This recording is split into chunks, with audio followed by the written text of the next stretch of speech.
At the beginning of the story, a girl named Ashley is furiously yelling at a fat man, accusing him of throwing her out of her own family shop just so he could open an identical store in the very same place. Heartbroken and enraged, she continues accusing him, saying that he did not just steal the premises, but also their entire menu, which is proof enough that he had been plotting to steal their recipe from the very beginning. The man, however, dismisses her with complete indifference, claiming that all he did was mix together ordinary ingredients anyone could buy and make money from them. Then he goes from ignoring her to openly mocking her, sarcastically asking whether she invented honey, lemons, and cake. He tells her not to make a scene over something so obvious anyone could come up with, then orders her to stop interfering with his business and get lost. Ashley and her friend are utterly shocked and despairing. Her friend anxiously asks what they're supposed to do now, and Ashley finally realizes just how terrible their situation really is. Bitterly, she recalls that her mother and sister had spent 10 whole years perfecting that honey lemon cake recipe, sleeping barely at all before finally making it the best it could be. But now, after all that hard work,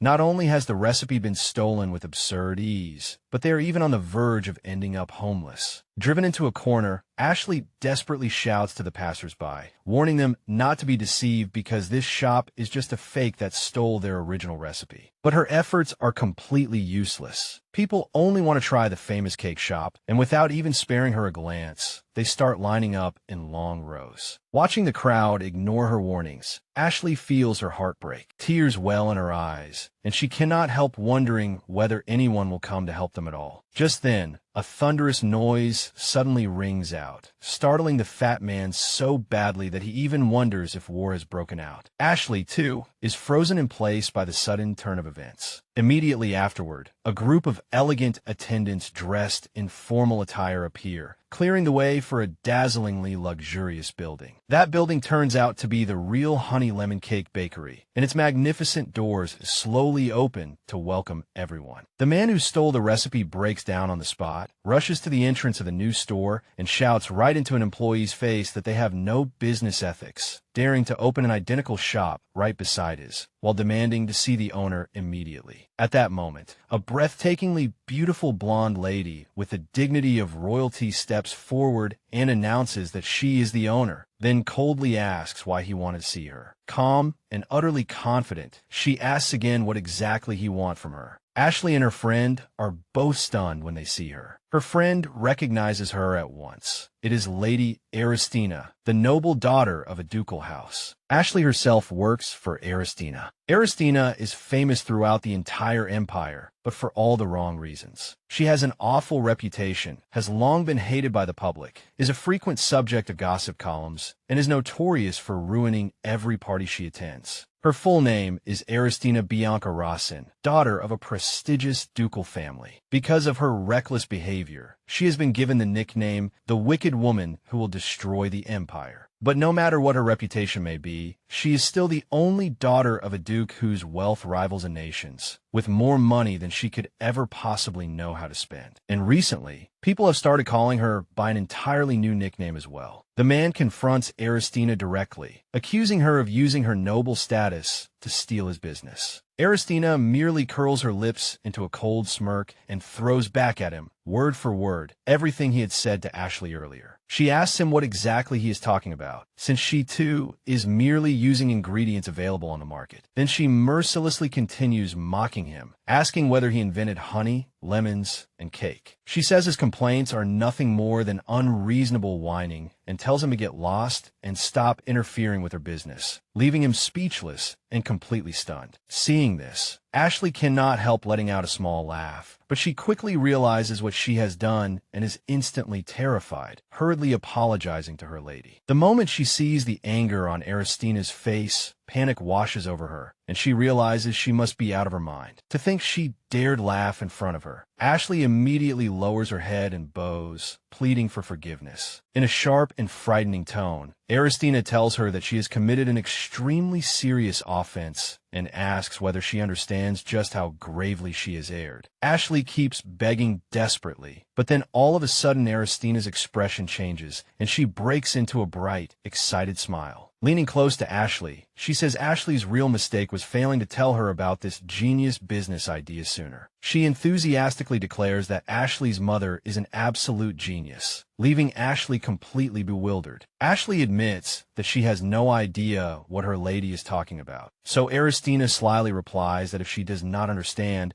then she will simply have to punish her for neglecting her duties as a maid. Lady Aristina immediately orders the butler to have Ashley write up a formal letter of guarantee at once. The butler obeys, while Ashley stands there in stunned confusion, having no idea what kind of guarantee it is supposed to be. Fear engulfs her in an instant. She has a vague feeling that, with Aristina's personality, she might force her to sign some kind of lifelong slavery contract. Worse still, her family has not even finished paying off the loan on their shop. So in despair, she concludes that her whole family is truly finished. But what is placed in front of her is not a slave contract at all, but a commercial agreement to purchase her family's products. She stares at the document in utter confusion. Aristina simply explains that all her family needs to do is make the cakes, while she will buy them at a high price and personally handle all sales. Although the contract is clearly advantageous to her family, Ashley hesitates because she feels the one who will actually lose out in this deal is her lady herself. When she voices her concern, Aristina sternly asks whether she has a problem with that. Holding a pen with a serious expression, Aristina seems to exchange a silent, mutual glance with the butler. The butler leans over and quietly explains into Ashley's ear that his lady has grown tired of spending money on luxuries and jewelry and simply wants to find a new way to squander her fortune. He even adds, with faint reproach, that Ashley serves her lady and yet failed to notice even that. He then urges her to quickly comply with her lady's wishes, before loudly announcing to the gathered crowd that, in celebration of the signing of this contract, there will be a royal opera performance. The butler continues his dramatic proclamation, declaring that anyone who purchases the Ashley family original honey lemon cake set that day will receive a lottery ticket. The grand prize is worth as much as $50 million, leaving Ashley and her mother so shocked they cannot even speak. The crowd instantly erupts. Everyone is stunned by this unprecedentedly lavish promotion, and they all rush forward, sweeping every last cake from the shop. Ashley's mother asks her daughter what on earth is going on, but Ashley herself cannot explain it at all. Ashley calculates in her head how much all this must have cost, from buying the building and decorating the shop to organizing this grand event. Every bit of it has come out of Lady Aristina's own pocket. At that moment, Ashley finally understands why people call her lady, the millionaire fixer. She had heard before that her lady's extravagantly wasteful spending habits sometimes took very strange directions, but she had never imagined that one day she herself would personally benefit from them. She and her mother can only look on in awe. Her opinion of her lady begins to change as well. She had thought Aristina was merely cruel and overbearing, but now she cannot help suspecting that her personality may be more complicated than she had imagined, not simply frightening. Summoning her courage, Ashley hesitantly asks whether all of this was done to help her family. Aristina's expression instantly sharpens, and in a threatening tone she asks Ashley if she's accusing her of having done a good deed. Terrified by that reaction, Ashley immediately apologizes over and over, bowing repeatedly and begging forgiveness for what she calls this unintended personal attack. Hiding her face behind her fan, Aristina tells Ashley that there is no point in discussing it now, since they are already bound together by an unbreakable monetary contract. Then, lowering her voice, she asks whether Ashley is still thinking of killing her. Amid all of this, Aristina also reveals her true motive. There is only one reason she is doing all this: to avoid the fate in which she is destined to be murdered. It turns out she has been making a list of people who might kill her in the future, and that day she successfully crossed one name off because she confirmed that person's motive was not yet strong enough to act. Aristina feels very satisfied, thinking she has taken another step toward survival. While soaking in a bath, she asks a maid to bring her the merchandise catalog. The maid obeys, and Aristina, relaxing in the tub, takes the catalog in hand. Aristina flips through the catalog at incredible speed, soon points to one large section, and orders the maid to buy every single item in that category, in every available color. The maid immediately obeys. Aristina thinks to herself that these purchases are all necessary for her survival, but she also admits that shopping really is the best form of stress relief. As she enjoys the moment, memories of her previous life pass through her mind. The glass of wine she is drinking right now costs as much as an entire month of her former salary, and some of the bathroom decorations are worth almost as much as a small car. Even the bathrobe she is wearing costs as much as the deposit on the tiny apartment she used to live in. She realizes that the fact she instinctively calculates the value of all these luxuries can only mean one thing. In her previous life, she was nothing more than an utterly ordinary commoner. Aristina recalls that former life, when she lived from hand to mouth and her only pleasure was reading mystery novels. Nothing made her happier than uncovering the identity of the killer. She once read a novel that she initially thought was a high society mystery, only to later discover it was actually a fantasy romance. She cannot even remember the title anymore. And in that novel, there was a villainess named Aristina Biancarossin.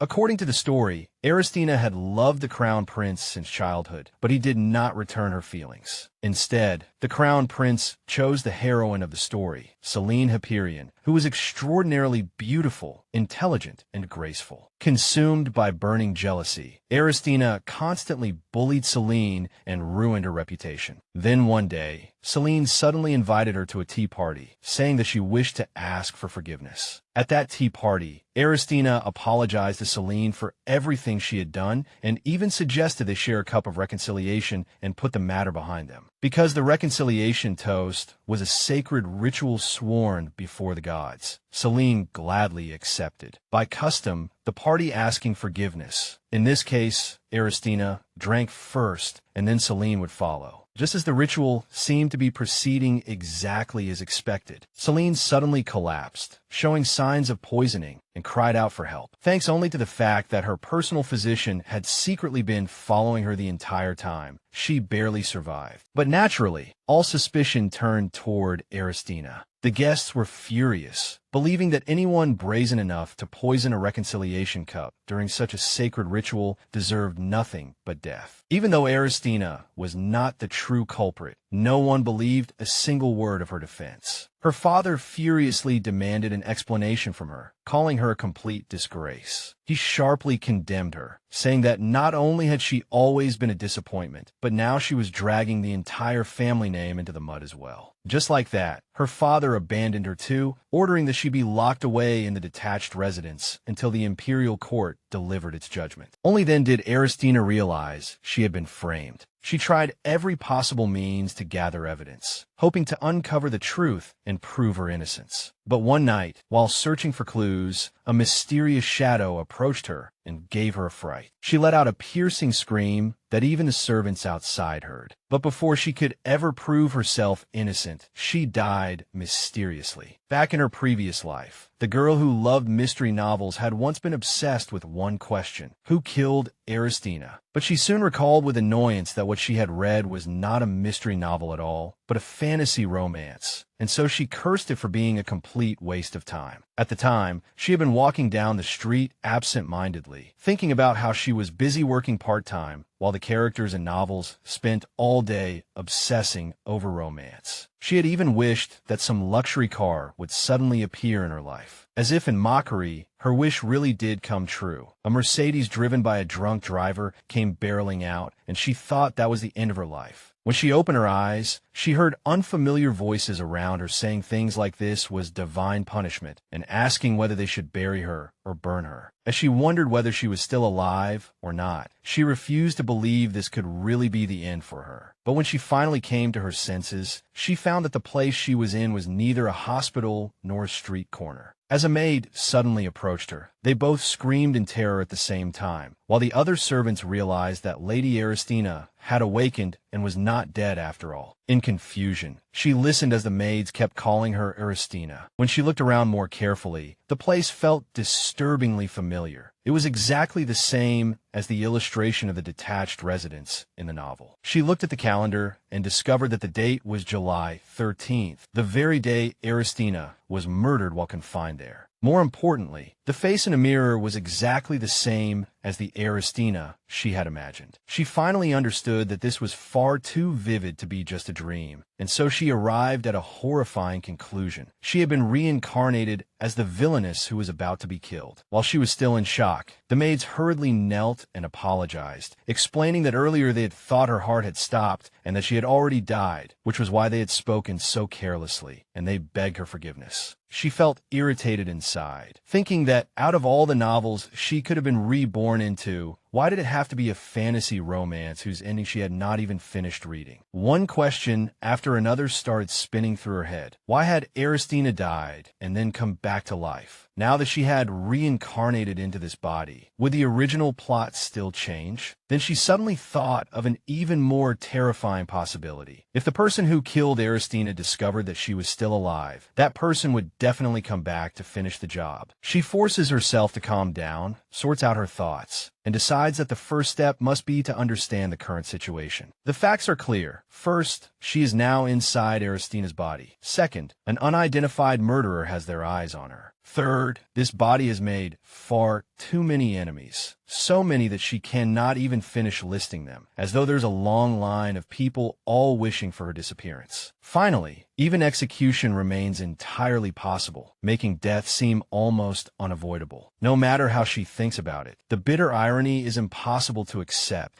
She is only just awakened from death, only to find herself rushing toward it once again. But she absolutely refuses to accept that fate. Slamming her fist down, she declares that she will never give up. In this complete mess, her only hope is this. Because she originally read the book as if it were a mystery novel, she remembers even the minor characters very clearly. She thinks that perhaps she can use that knowledge to narrow down the list of suspects. She also realizes that if she can survive, this life will actually be quite wonderful. She possesses astonishing beauty and is also the only daughter of a man who is essentially the richest person in the empire. At that moment, she makes up her mind. No matter what it costs, she will survive and become the strongest survivor in this world. Her top priority right now is to leave the detached residence before the killer returns. So she declares that she is going out, leaving the maids dumbfounded, and they hurriedly ask where she plans to go. The maids try to stop her, reminding her that she is still under house arrest. But just then, a handsome man suddenly appears. She is momentarily dazzled by his looks and wonders who this excessively stunning man could be, while the maids respectfully bow their heads and address him as Your Grace. She immediately realizes that if he is a duke, then he can only be Aristina's father, and he looks far younger than she had imagined. This man is Duke Carnell Rossin. He is the renowned head of House Rossin, the absolute ruler of this family. Though physically frail, he has continued to overcome adversity with dignity. His life is like that of the hero of a famous fantasy novel, a sickly heir to an ancient family, struggling to survive. But because of his daughter, Aristina, the entire story has taken a bizarre turn, as though he has become the protagonist of one of those stories called something like I Became the Father of the Villainous. The Duke is always busy cleaning up Aristina's messes, insults, extortion, threats. But even he is helpless in the face of this latest incident, an attempted poisoning of the future crown princess. According to the original plot, at this point he should have seen his daughter's corpse, but instead he finds her alive and well, and angrily concludes that she lured him here with a lie about her own death. Seeing not a trace of remorse in her, he sharply demands to know whether she will only come to her senses once she is standing on the execution platform. She realizes that because of her reincarnation, things have become even more complicated and that she has to get herself out of this somehow. So she decides to use that weapon. The next second, she suddenly clutches her chest and cries out in pain, making use of the feigned illness skills she has honed to perfection over nearly 20 years. She collapses to her knees, claiming the pain is unbearable and that she can hardly breathe, frightening the maids into rushing to her side. The Duke looks utterly confused and hesitant, clearly having never expected such a reaction from her. In the end, he gives in and orders the butler to summon a doctor. Aristina, meanwhile, secretly celebrates the success of her plan. She also uses the opportunity created by her father's appearance to search for that item mentioned in the original story, and she actually finds it. The piece of evidence the original Aristina had only obtained far too late. That piece of evidence is a suspicious ring with a bloodstain on it whose source cannot be identified. Aristina discovered it not long after being locked in the library of the detached residence, while venting her emotions in extreme anger and frustration. She had shouted in despair that she clearly had not done it, so why did no one believe her? At the same time, she overheard two gardeners talking, with one of them insisting that the person who tried to poison Miss Hyperion was Lady Aristina. Although the other worker also believed she was the culprit, he added one crucial detail. He said that on the day of the incident, shortly before it happened, he had been looking for the new gardener but could not find him anywhere. When he went searching all around, he happened to see Miss Hyperion in the greenhouse talking with someone. He hadn't heard the entire conversation, but he clearly heard her say, "This is a secret meant only for the two of us." After they left, he went there out of curiosity and found this ring. When the original Aristina heard about it from by the window, she shouted at the workers and ordered them to bring the ring to her at once. That was how, by intimidating those trembling gardeners, she got hold of a birthstone ring engraved with Celine's initials. She had originally planned to use it to prove her innocence, but she was killed before she could. Now, the new Aristina held the ring in her hand and felt certain she could clear herself of suspicion. She turned to her father and asked how Celine was doing, which took him by surprise. He told her that, thanks to the best medical team caring for her day and night, Celine had recovered considerably. She replied that that was wonderful, and her father agreed. But then, he added that now they could finally interrogate her thoroughly. Aristina froze at once, unable to believe what she had just heard. Rage boiled up inside her as she thought about how everyone had already condemned her without a proper investigation, when evidence like this could have been found with even a little effort. Holding up the ring, she demanded an explanation from her father. He asked what it was, and she told him it was Miss Celine's ring, one she had dropped in the greenhouse, and asked whether he didn't find that strange. Then she pressed on, asking why that young lady had come to their house without anyone knowing. On the very same day, she had supposedly brought her a drink of reconciliation, and why she had left behind a blood-stained ring. With complete confidence, she said that investigating the ring would prove her innocence, and urged her father to act quickly. Though she already knew from all those mystery novels how things usually went, his reaction still completely defied her expectations. He looked at her coldly, leaving her utterly confused. Not only did he not care about the evidence, he completely ignored it and said he was going back to continue the meeting, leaving her standing there in a daze. She truly couldn't understand how her own father could turn a blind eye after his daughter had just found such a crucial clue. Then he shouted at her to be quiet, saying that after she had stayed silent for so long, he had thought she would at least pretend to show some remorse. Yet instead, she was trying to pin the blame on Miss Hyperion again. She tried once more to defend herself, saying she wasn't trying to accuse anyone. But in that very moment, she realized her mistake. It suddenly came back to her that the original Aristina had been a repeat offender, always blaming her own faults on Celine. Her father was already used to hearing her dump every misdeed that had nothing to do with Celine onto Celine anyway, so it was hardly strange that even when she told the truth now, he still didn't believe her. In his eyes, this was just another desperate struggle to avoid punishment. So he ordered the guards to lock her up again. As she was dragged away, she thought in despair, how had things turned out like this? She understood now that no matter what she said, no one would listen. At this rate, she would be executed before she found the real killer. Sitting in her room, she let out a despairing sigh and wondered whether there was any way out at all. Aristina's reputation was even worse than she had imagined, and the ducal family probably wouldn't help her either. She thought that if she had money, she might at least be able to hire someone to uncover the truth. Looking over her situation, Aristina realized that all she had left now was champagne and new dresses. Sadly, she thought of the poor original Aristina, who had stubbornly clung to these trivial things until the very end, not even realizing she could lose her life at any moment. She remembered Aristina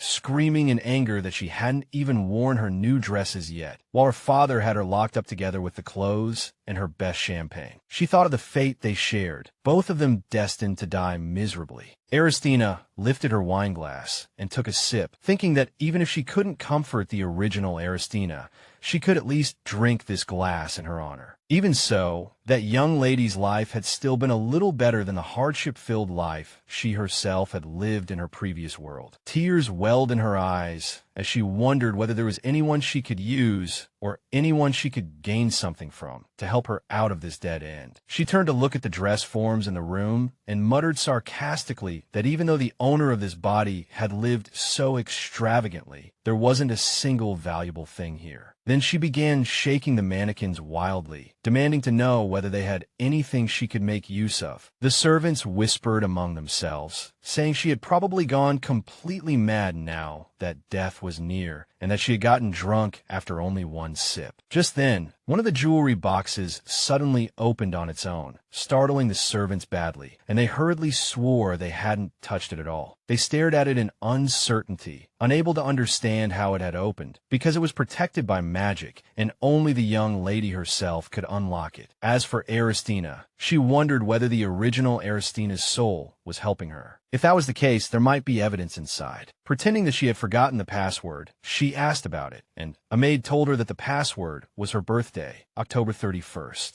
Aristina was astonished by the strange coincidence, because that was also her own birthday. She entered 1031 into the lock. When the box opened, she saw a dazzling necklace made of 49 diamonds and pearls, called the Star of Aurora. She immediately realized that such a precious piece of jewelry would fetch a high price. By a twist of fate, her money problem had been solved. Now, as long as she could clear herself of suspicion, she could avoid being murdered by the killer again or sent to the guillotine. The problem was that no one was willing to listen to her. She began to think whether there was anyone who would care about this case, someone who didn't care about her reputation or the royal family, but only about the truth. Suddenly, she thought of someone. The next holy trial would begin soon. She remembered the bad blood between that person and Aristina. 2 years earlier, in another scene, the Empress sat upon her throne and told the princes standing before her that she had suddenly received a divine revelation while praying. The revelation she had received the previous night said that the late emperor's coffin had to be lavishly decorated with amaranthia flowers, and only then would peace come to the empire. The empress's words sent the crown prince and the second prince searching everywhere for amaranthia flowers. After the news spread among the nobility, rumor twisted it beyond recognition. But the truth was that it was never really about flowers. It was about fighting for the crown. Princess Aristina, who had a crush on the crown prince, managed to obtain amaranthia seeds, but they simply would not sprout. The gardener told her that amaranthia could not grow in ordinary soil. It only grew within the sanctuary. Aristina casually suggested that if that was the case, they should just bring some back from the sanctuary. But the gardener flatly refused at once. She explained that the flower was extremely rare and on the brink of extinction, and that picking it would lead to terrible consequences. But Aristina mocked her, saying she had definitely seen someone pick flowers there before. The gardener replied that that person had been a botanist. Aristina insisted that she would pick the flower herself and give it to the crown prince. Just as she was about to do it, someone appeared and asked what she was doing. The person who had come was none other than Rolian LaCroix, God's representative. He coldly told her that taking something belonging to God from the sanctuary was utter madness. Rolian LaCroix was the leader of the Holy Knights and the Empire's only Holy Spirit Knight. The title sounded merciful and sacred, but in reality, he was always surrounded by armored Holy Knights as he patrolled everywhere, mercilessly imposing his authority on anyone who dared trespass into his territory. In temperament and appearance alike, he resembled a terrifying underworld boss far more than a man of the cloth. Back in the Duke's office, Aristina's father slammed his fist onto the desk in fury, venting his rage as he said that if his daughter absolutely had to cause trouble, the least she could do was avoid getting caught, especially by someone as dangerous as Rolian LaCroix. The Duke and his aides discussed the crisis, and one of them explained that even the emperor himself could not control LaCroix. No matter how lofty the duke's status or how immense his wealth, they were helpless. The duke rubbed his forehead in frustration, racking his brain for a way out, and finally reached a reluctant conclusion. They had no choice but to use that thing. That thing was a written certificate of religious absolution, something the Holy Order had once promised the Rossin family in gratitude for the family's past assistance to the church. He hoped that handing it over would be enough to make the other side look the other way. The duke handed the document to Rolian, and Rolian was rather surprised,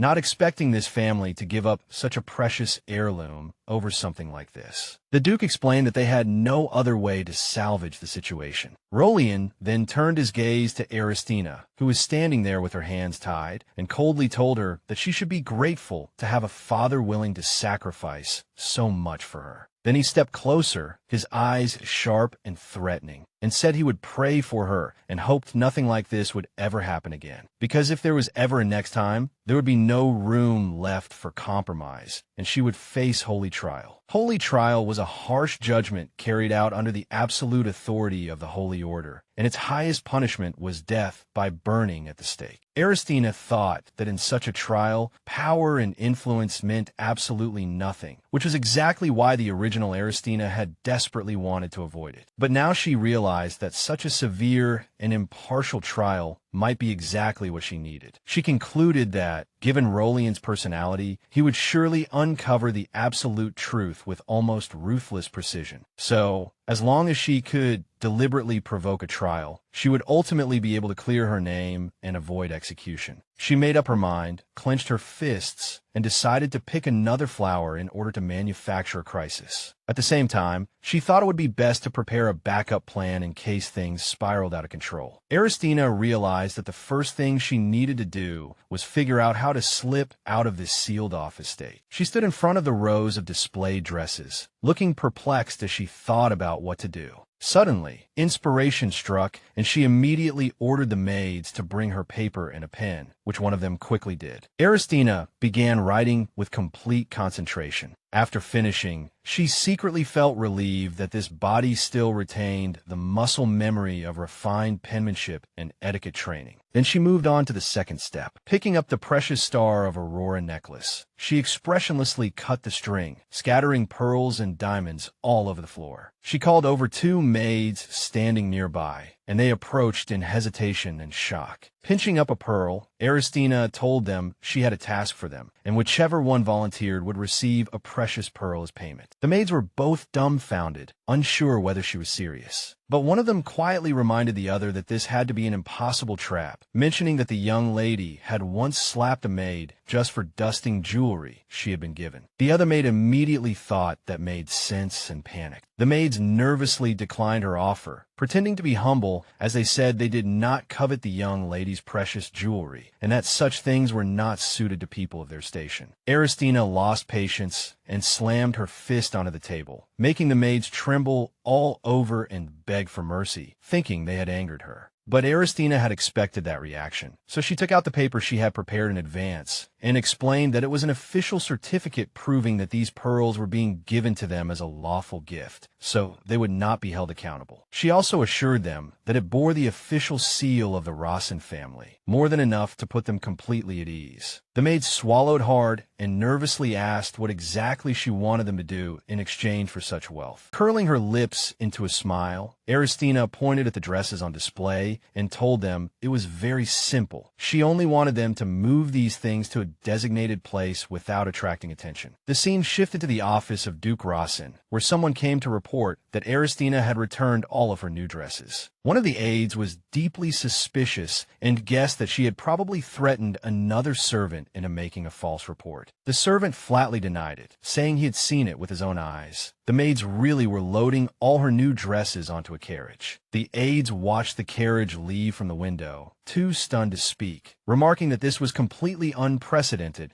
because she had never once let go of anything once it was in her hands. They could not help wondering whether she had truly begun to reflect on her actions, and had even started to feel remorse. But the Duke completely mocked that idea, deciding that this was merely groundwork for some new cunning trick of hers. He rebuked his aides, saying they still had not fully grasped his daughter's capabilities, and warned them not to watch her, nor give her any attention, lest they fall into her trap. Aristina's escape plan succeeded. The carriage carrying the returned dress forms left the estate, and Aristina was hidden inside it. Thinking that her terrible reputation had finally proved useful, she could not help laughing. After changing into a maid's uniform, she had one of the maids take her to the prearranged location, though the maid was very worried about leaving her young lady all alone. But in Aristina's mind were the dangerous thieves who roamed the streets at night, especially the phantom thief mentioned in the original novel, a mysterious figure who stole only the most precious treasures. The thought kept her on guard. Still, she relaxed a little, because she remembered that the phantom thief always sent a calling card before making a move, so she planned to sell what she had first. After that, she asked the maid whether she had brought the things she wanted. The maid handed her a cloth bundle and confirmed that she had brought it. It was actually an heirloom that only members of the Rawson family were allowed to use, called Angel's Tatters. The heirloom was an old, tattered cloak infused with holy power. It could not only conceal the wearer's identity, but also withstand most physical attacks. Aristina remembered that her father, the Duke, always wore this cloak whenever he had no choice but to clean up the messes she made. Thinking about his conflict-ridden life, she even felt a trace of pity. Then she draped the cloak over herself as well, preparing to act in disguise. When the carriage arrived, she spoke to the maid and told her to wait a moment. The maid warily looked the place over and noticed that the people going in and out all seemed utterly worn out, which made her suspicious, but she decided not to think too deeply about it. A few minutes later, Aristina returned and decided to proceed with the plan. Lowering her voice, the maid hesitantly asked whether she had really exchanged the Star of Aurora for that shabby piece of paper. Another servant immediately told her to shut up and warned her not to let anyone else hear. Aristina thought to herself that calling that document a shabby piece of paper was terribly rude. That sheet of paper was the very thing that could save her life in the upcoming trial. The maid asked worriedly whether she was really going to stay behind alone, and whether she herself ought to leave now. Aristina confirmed it and ordered her to go. Then Aristina headed straight toward the massive building, the headquarters of the Holy Order. Aristina slipped inside in disguise, wondering to herself how the original Aristina had ever dared come to such a terrifying place just to pick a single flower. Though she also admitted that she herself wasn't really in any position to criticize anyone, she decided to act more self-assured, as if she naturally belonged there, feeling that would reduce suspicion. As she moved through the bushes, she found a cloaked figure blocking the path ahead. The surroundings were terribly quiet, and so dark that she could barely see anything. Suddenly, she heard the sound of metal clashing, which instantly drew her attention and startled her. It sounded like chains dragging across the ground, and thinking there might be a guard dog nearby, she cautiously leaned forward to look. To her shock, it was no dog at all, but a person standing silently in the darkness. The man's face was hidden beneath his hood, and she also noticed that his exposed chest was covered in scars and wrapped in chains, so she guessed he might be a mercenary. At that moment, the mysterious man noticed her and spun around sharply, asking who she was. Then he demanded to know why she was skulking around near the sanctuary alone in the middle of the night. The silver-haired man wore a half mask over his face and stared at her sharply, implying that she looked exactly like someone who had come to steal something. Aristina froze for a moment, thinking that she had hidden herself so well. How on earth had he noticed her? Realizing that stammering would only make her seem more suspicious, she swore to herself that she had to act utterly confident. Bracing herself, she took a step forward, denied that she was there to steal anything, and claimed she had come to pray in the church. But the man mockingly replied that this was hardly the hour for evening prayers. Aristina explained that she preferred coming when it was quiet, so that her voice could reach God more clearly, implying that her current circumstances were not easy. The mysterious man let out a soft laugh and said she was clever. Then he told her to come back another day, because he had arrived first tonight and said that his own situation was no easier, so he needed to speak to God alone. Aristina insisted that she absolutely had to pray today and pretended to be a pitiful maid. The man mocked her, saying that at least she got to work comfortably indoors, while he was a mercenary exposed to the elements, battered by wind and rain. His words irritated her greatly. With time running short, Aristina started making up an exaggerated sob story for the masked man, claiming that her family was on the verge of bankruptcy and would soon be driven onto the streets. The man replied that ever since he was born, he had never had any place he could call home. He added that his appearance was so unfortunate that he couldn't even find a decent job, and his life was so miserable that even beggars pitied him and gave him money. Aristina shot back that she had never received charity like that, and that she also had a gravely ill father wasting away at home. The man coldly pointed out that at least she still had a father, whereas his own parents had been murdered when he was young. In a provocative tone, he asked whether she still thought she was more deserving of sympathy than he was. That left her speechless on the spot. She stared at the masked face in shock, wondering what kind of bastard was standing in front of her. The man told her that if she had nothing else to say, she should hurry back. In despair, she thought that if she could simply say she was about to be murdered, she would definitely win this competition of tragic lives. Aristina realized that this man was absolutely not someone good to deal with, and that she had to avoid any direct confrontation with him. So she agreed to leave and turn away, but she had another plan in mind. She would pretend to go while actually staying nearby. It was a bit underhanded, but her life was hanging by a thread. She couldn't give up. After a while, she peeked out from behind the bushes, thinking the man had probably already left, and carefully stepped out, telling herself she had to be careful and absolutely must not run into him again. At that moment, something sharp and gleaming on the ground caught her eye. She wondered if the mercenary had dropped it, but when she looked closer, she realized it seemed to be a fragment from some extremely expensive statue. Fury instantly flared inside her. She realized that man was very likely the real thief, which also explained why he had been so desperate to drive her out. Still, she decided to keep the precious fragment for the time being, thinking it might prove useful later. Aristina looked out at the moonlit forest and remembered that the amaranthia flower field lay at its center. When she arrived, the glowing field of flowers before her, along with the white blossoms blooming around the building, left her utterly dazzled. She reached out to touch one of the flowers, thinking it was no wonder everyone wanted to pick them. They were simply too beautiful. Suddenly, the masked man appeared behind her again, startling Aristina so badly that she jumped. She had assumed he was already gone, so seeing him still there shocked her. He coldly remarked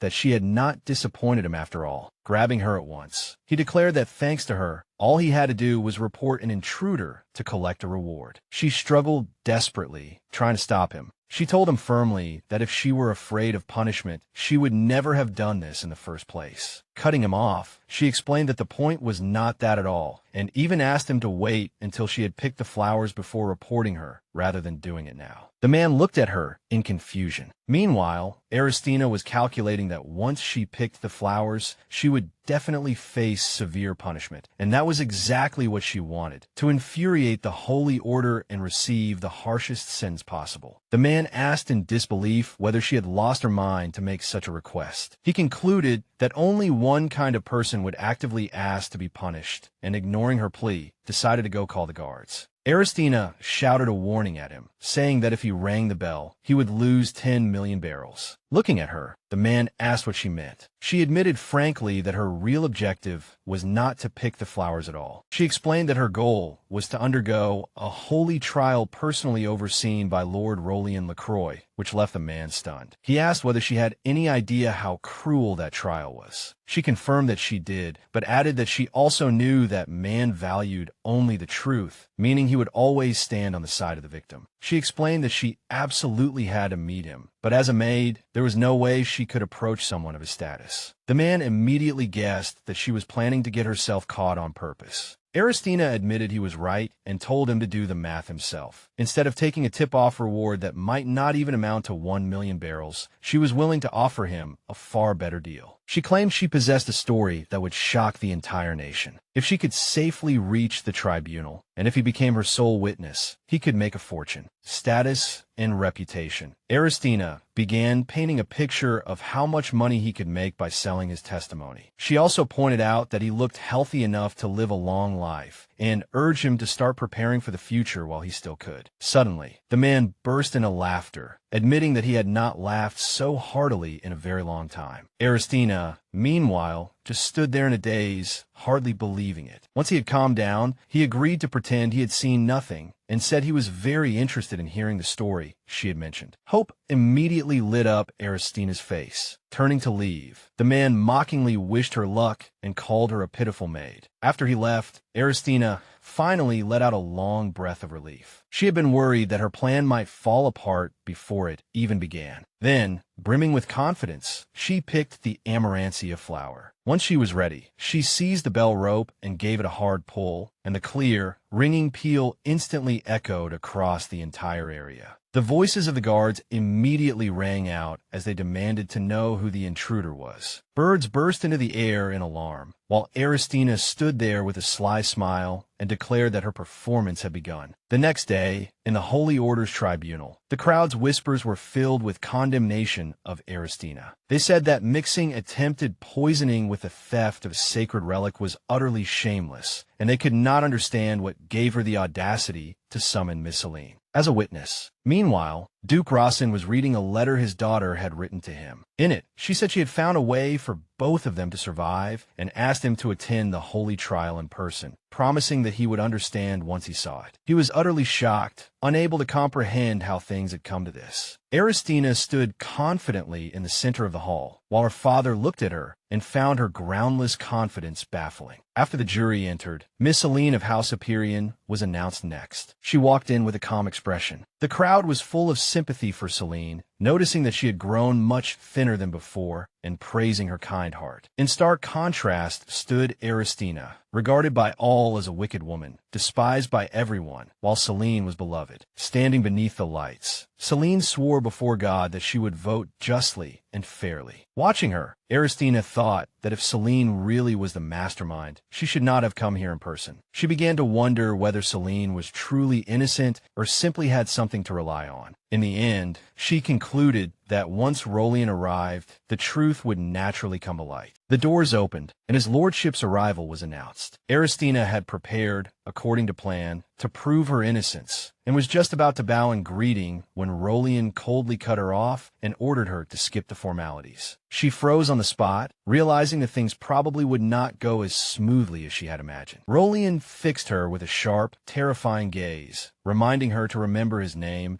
and confirming that he had already warned her that if she committed the same offense again, she would face death. Aristina trembled inwardly, sweat forming on her forehead, yet she still forced herself to maintain a strained smile. Only now did she truly understand how frightening he was in person. Rolian continued mercilessly berating her, sarcastically asking whether this young lady had no brain at all, if she could still do such a thing after he had made himself so clear. Aristina thought of his ruthlessness and knew she had to choose her words carefully, but she still boldly talked back, asking whether his lordship had poor eyesight, and saying that if she really had used her brain, she would not be standing before him now. The moment the words left her mouth, she immediately realized how badly she had misspoken. It was entirely her old habit of talking back taking over again. She noticed the air around Rolian instantly darken with anger and inwardly cursed her own impulsiveness. Rolian accused her of deliberately stalling for time, so as to delay the punishment she deserved. Aristina hurriedly tried to deny it, insisting that she had something to say, but he cut her off outright, denounced her words as nonsense, and ordered the proceedings to continue.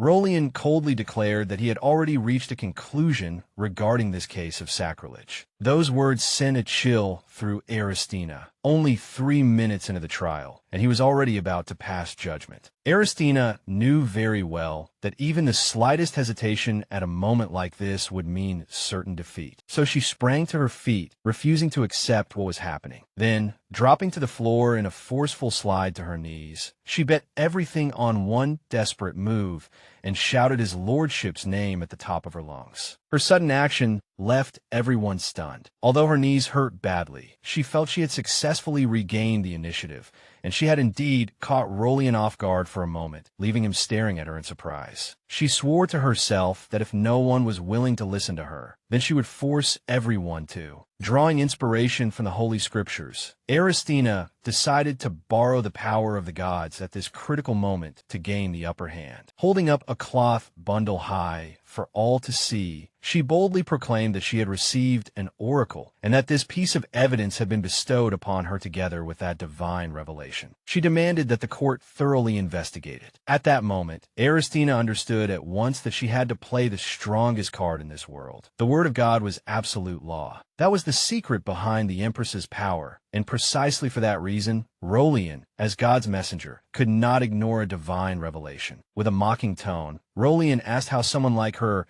could possibly receive an oracle. Calm and confident, she replied that the merciful God had shown favor to one falsely accused, and that she was prepared to explain every detail in full. She began telling her story, explaining that when she had been locked up and drowned in despair, the gods had appeared before her. She told everyone that God had shown her a vision to prove her innocence, a vision that clearly revealed what had truly happened in the Duke's greenhouse while she had been busy preparing for the tea party. Her father flew into a rage, accusing her of daring to invoke God's name so lightly, but he soon fell silent and began to think seriously. Whispering spread through the crowd as everyone wondered whether what she said was true or merely a monstrous lie. Aristina continued, saying that she had not believed the vision at first either, and had thought it was only a hallucination, even scolding herself for being foolish. But then, she said, when she doubted the divine will, God asked her whether she would believe only after seeing evidence. Then God placed that object into her hand and commanded her to ask its owner. At that point, she directly raised her hand and pointed at Miss Celine, stating on the spot that the ring Celine always wore every day was missing. Celine immediately panicked and claimed that she had put it away in her jewelry box, not understanding why she was being asked about it. In that instant, Aristina abruptly opened the cloth bundle and took out the very ring Celine had insisted was locked away in her jewelry box. With biting sarcasm, she asked how God could possibly have obtained a ring that was supposedly locked up. Celine was completely stunned. When the crowd noticed the bloodstains on the ring, an uproar broke out, and people began speculating whether it really was the ring Celine wore every day. Aristina was very pleased with the crowd's reaction, and then she dropped an even bigger bombshell. She said that God had shown her a scene of Miss Celine speaking with someone in the greenhouse, and further revealed that the words Celine had spoken in that vision were, "This is our little secret." Celine's shock deepened even further. Turning toward Miss Hyperion, Rolian asked her sternly whether what Aristina had seen was true. Aristina was overjoyed inside, realizing that Rolian had finally begun to believe her. Rolian pointed out that, to his knowledge, there was no record showing that Celine had ever gone to the Duke's greenhouse, nor had anyone mentioned that anyone had bled there. Then he bluntly asked whether she had deliberately concealed this fact. Celine immediately began to stammer, completely losing her composure. Rolian's gaze sharpened as he ordered her to tell the truth. Aristina instantly seized the chance to press harder, mockingly asking Celine why she had gone speechless. Could it be that she really had been lying? But Aristina also felt that Celine's silence was somehow strange. She wondered why Celine was not even inventing an excuse, and realized that the situation might very well turn against her instead. So Rolian decided that he would verify this oracle himself. In the name of the gods, he ordered Miss Hyperion to recount everything that had happened that day. In despair, Celine thought to herself, could it really end so easily like this? But just then, a man's voice interrupted the proceedings, asking everyone to wait a moment. The newcomer was none other than Miss Celine's personal physician, and he declared that he would explain everything. He also requested a temporary suspension of the trial. The doctor began his testimony, explaining that on the day of the incident, they had arrived at the Duke's residence earlier than scheduled. Because he did not have an invitation, he could not enter before the banquet began, so he had no choice but to let his lady go in alone first. The doctor asked his young lady to show them that thing, in order to clear up the misunderstanding. Celine revealed her arm and showed a wound, explaining that it had been caused when she was nicked by a pruning sickle. Aristina was completely confused, unable to understand what this wound had to do with the ring. But the doctor insisted that everything was connected, and that the cause of it all was a servant in Duke Rossin's household. Rolian demanded that he explain in detail, asking if he was saying the blame lay with the servants of the Duke's house. The doctor went on to say that the reason the young lady had gone to inspect the greenhouse was because a lady's maid in the Rossin household had recommended the place to her. Later, due to the mistake of a novice gardener, the young lady was injured. Aristina's father was furious, disgusted that anyone would dare harm a guest in his own home, and demanded to know whether the young lady had attended the tea party without receiving treatment. Celine explained that the young gardener had given her simple first aid on the spot, and that she had heard he happened to have medicine with him. That also explained why the bloodstained ring had been left in the greenhouse. It must have fallen off by accident while she was trying to stop the bleeding in a hurry. The doctor added that after the poisoning incident, the ring went missing, so he had been forced to lie to his young lady and say that he had put it into her jewelry box in order to let her focus on recovering. Rolian asked them why they had concealed the matter. With tears in her eyes, Celine answered that she could not say anything because that young man would have suffered a terrible punishment. Everyone knew that in the Duke's household, even the smallest mistake could be met with brutal penalties. For example, flogging. Someone in the crowd gasped and asked in shock whether they even cut off people's wrists. The Duke immediately denied it loudly, insisting that at most he would only dismiss them. But Celine continued her act, claiming that she had heard of a maid named Mary whose wrist had been cut off, leaving Aristina utterly baffled, with no idea what she was talking about. The Duke shot to his feet and roared that it was a complete and utter lie, insisting he would never do such a thing and that there was not even a maid by that name in his household. Rolian thus concluded that Celine had lied only to protect her own secret. Looking at both the Duke and Aristina, he thought to himself that the Duke's household was a complete mess, and that the problem certainly was not Aristina alone. Then Rolian asked Celine how that person had administered first aid to her. She said the person had first poured disinfectant on the wound, then wrapped it with a bandage. Next he asked what had happened to the bandage afterward. She answered that when it was replaced with a fresh one, the old one had been burned. At that moment, Aristina suddenly realized what direction he was investigating. She suddenly understood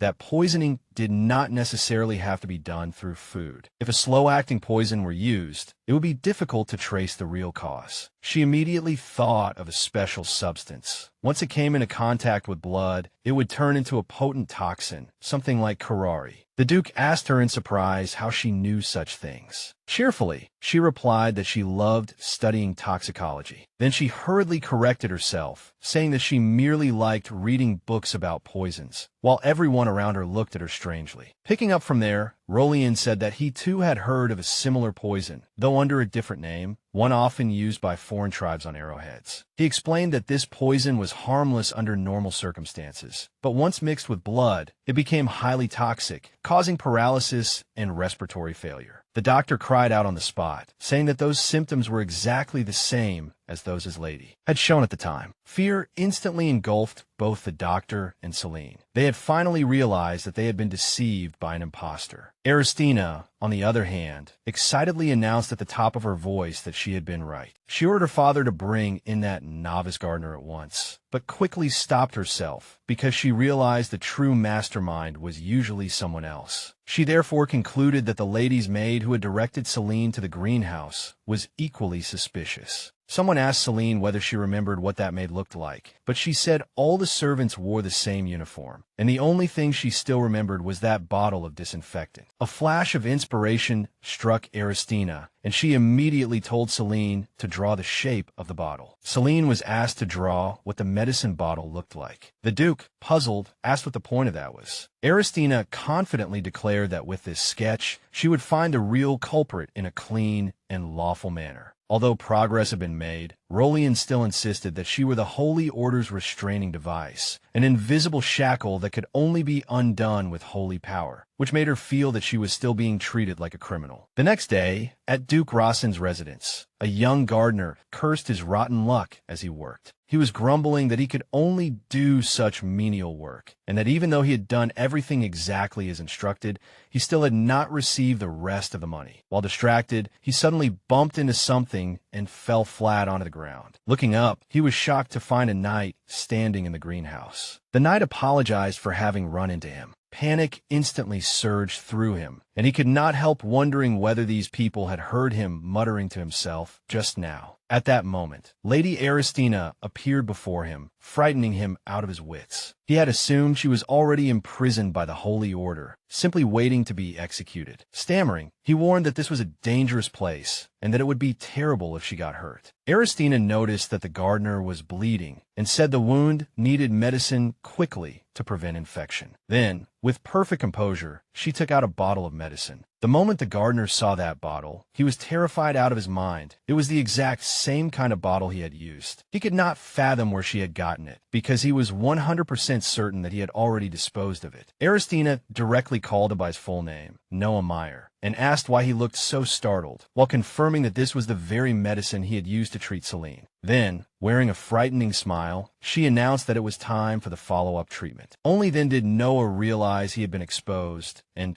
panic seized him as he thought this wicked woman might really chop off his wrist. With a thud, he dropped to his knees and desperately begged for mercy, confessing that he had only obeyed orders. He revealed that a maid named Brian had ordered him to do everything, from injuring that young lady in the greenhouse to pouring poison on her wound. All of it had been at her instruction. Aristina thought to herself that her reputation as a wicked woman was unexpectedly useful, since it made people confess so easily. Then she called for her father and had him take over the statement. After that, all the servants were gathered together, and the maids looked at one another, not knowing what to do. The Duke directly questioned the maid Brian, asking whether what that man had said was true, but she flatly denied it, claiming she knew nothing. At that moment, Noah turned to her and shouted that she was lying. He reminded her that they had clearly met behind the warehouse that very morning and demanded to know whether she intended to get away alone. He pulled out the money she had given him, along with an IOU, exposing that she had promised to give him even more money after that young lady was executed. The Duke declared that there was nothing more to hear and ordered that she be taken away. Brian collapsed on the spot, admitted her wrongdoing, and tearfully begged the Duke for mercy. Kneeling at his feet, she kept pleading, saying that she too had only been following orders. The Duke calmly told her that if she revealed the mastermind behind the plot, she might yet be spared death. Just as Brian was about to say that name, Aristina realized that the true culprit was finally about to be revealed and anxiously wondered who it was that had wanted her dead. Brian uttered a name that Aristina had never heard before, leaving her confused and shocked in the courtroom. Back in the trial, Rolian announced that the proceedings would continue and stated that, based on the newly uncovered clues, a further investigation had been conducted, proving that the accusations against Miss Aristina were false. He then declared that the person who had bribed the servants of Duke Rossin's household and plotted to poison Miss Aperion was Charlotte Rimmel. Charlotte screamed that the accusation was absurd, but an official cut her off, confirming that in the face of this evidence and 3 witnesses, there was no need for her to keep denying it. He also revealed that the maid who had helped plan the crime had originally belonged to the Rimmel family. Rolian thought to himself that this young lady of the prestigious Rimmel family had not only conspired with another household's maid, but had even purchased poison from a suspicious place called the Blue Mill. Charlotte was utterly stunned, unable to understand how they knew that. Aristina was astonished that they had managed to gather so much evidence in just one night. She realized that her decision to leave this matter to Rolian had been absolutely the right one. She had never imagined he could force out the true culprit so brilliantly. He ordered the guards to take Charlotte to the security room, but she struggled wildly and screamed for them to let her go. Aristina told them to stop for a moment. Since the maid's confession the previous night, she had been thinking about this the entire time, Yet she did not remember the name Charlotte Rimmel at all. She felt that this young lady might be connected to the murder of the original Aristina, and she had to uncover the true motive behind such hatred. Facing Charlotte directly, Aristina asked what exactly she had done to make her treat her this way. Charlotte laughed mockingly and said of course she would not remember, then reminded her of something that had happened 3 years earlier at the imperial princess's birthday banquet. She accused her of shoving her aside to get in first, causing her to fall to the ground, and of not only failing to apologize, but not even noticing that she had fallen. She shrieked in fury, demanding to know how a wicked woman like her dared to look down on her that way.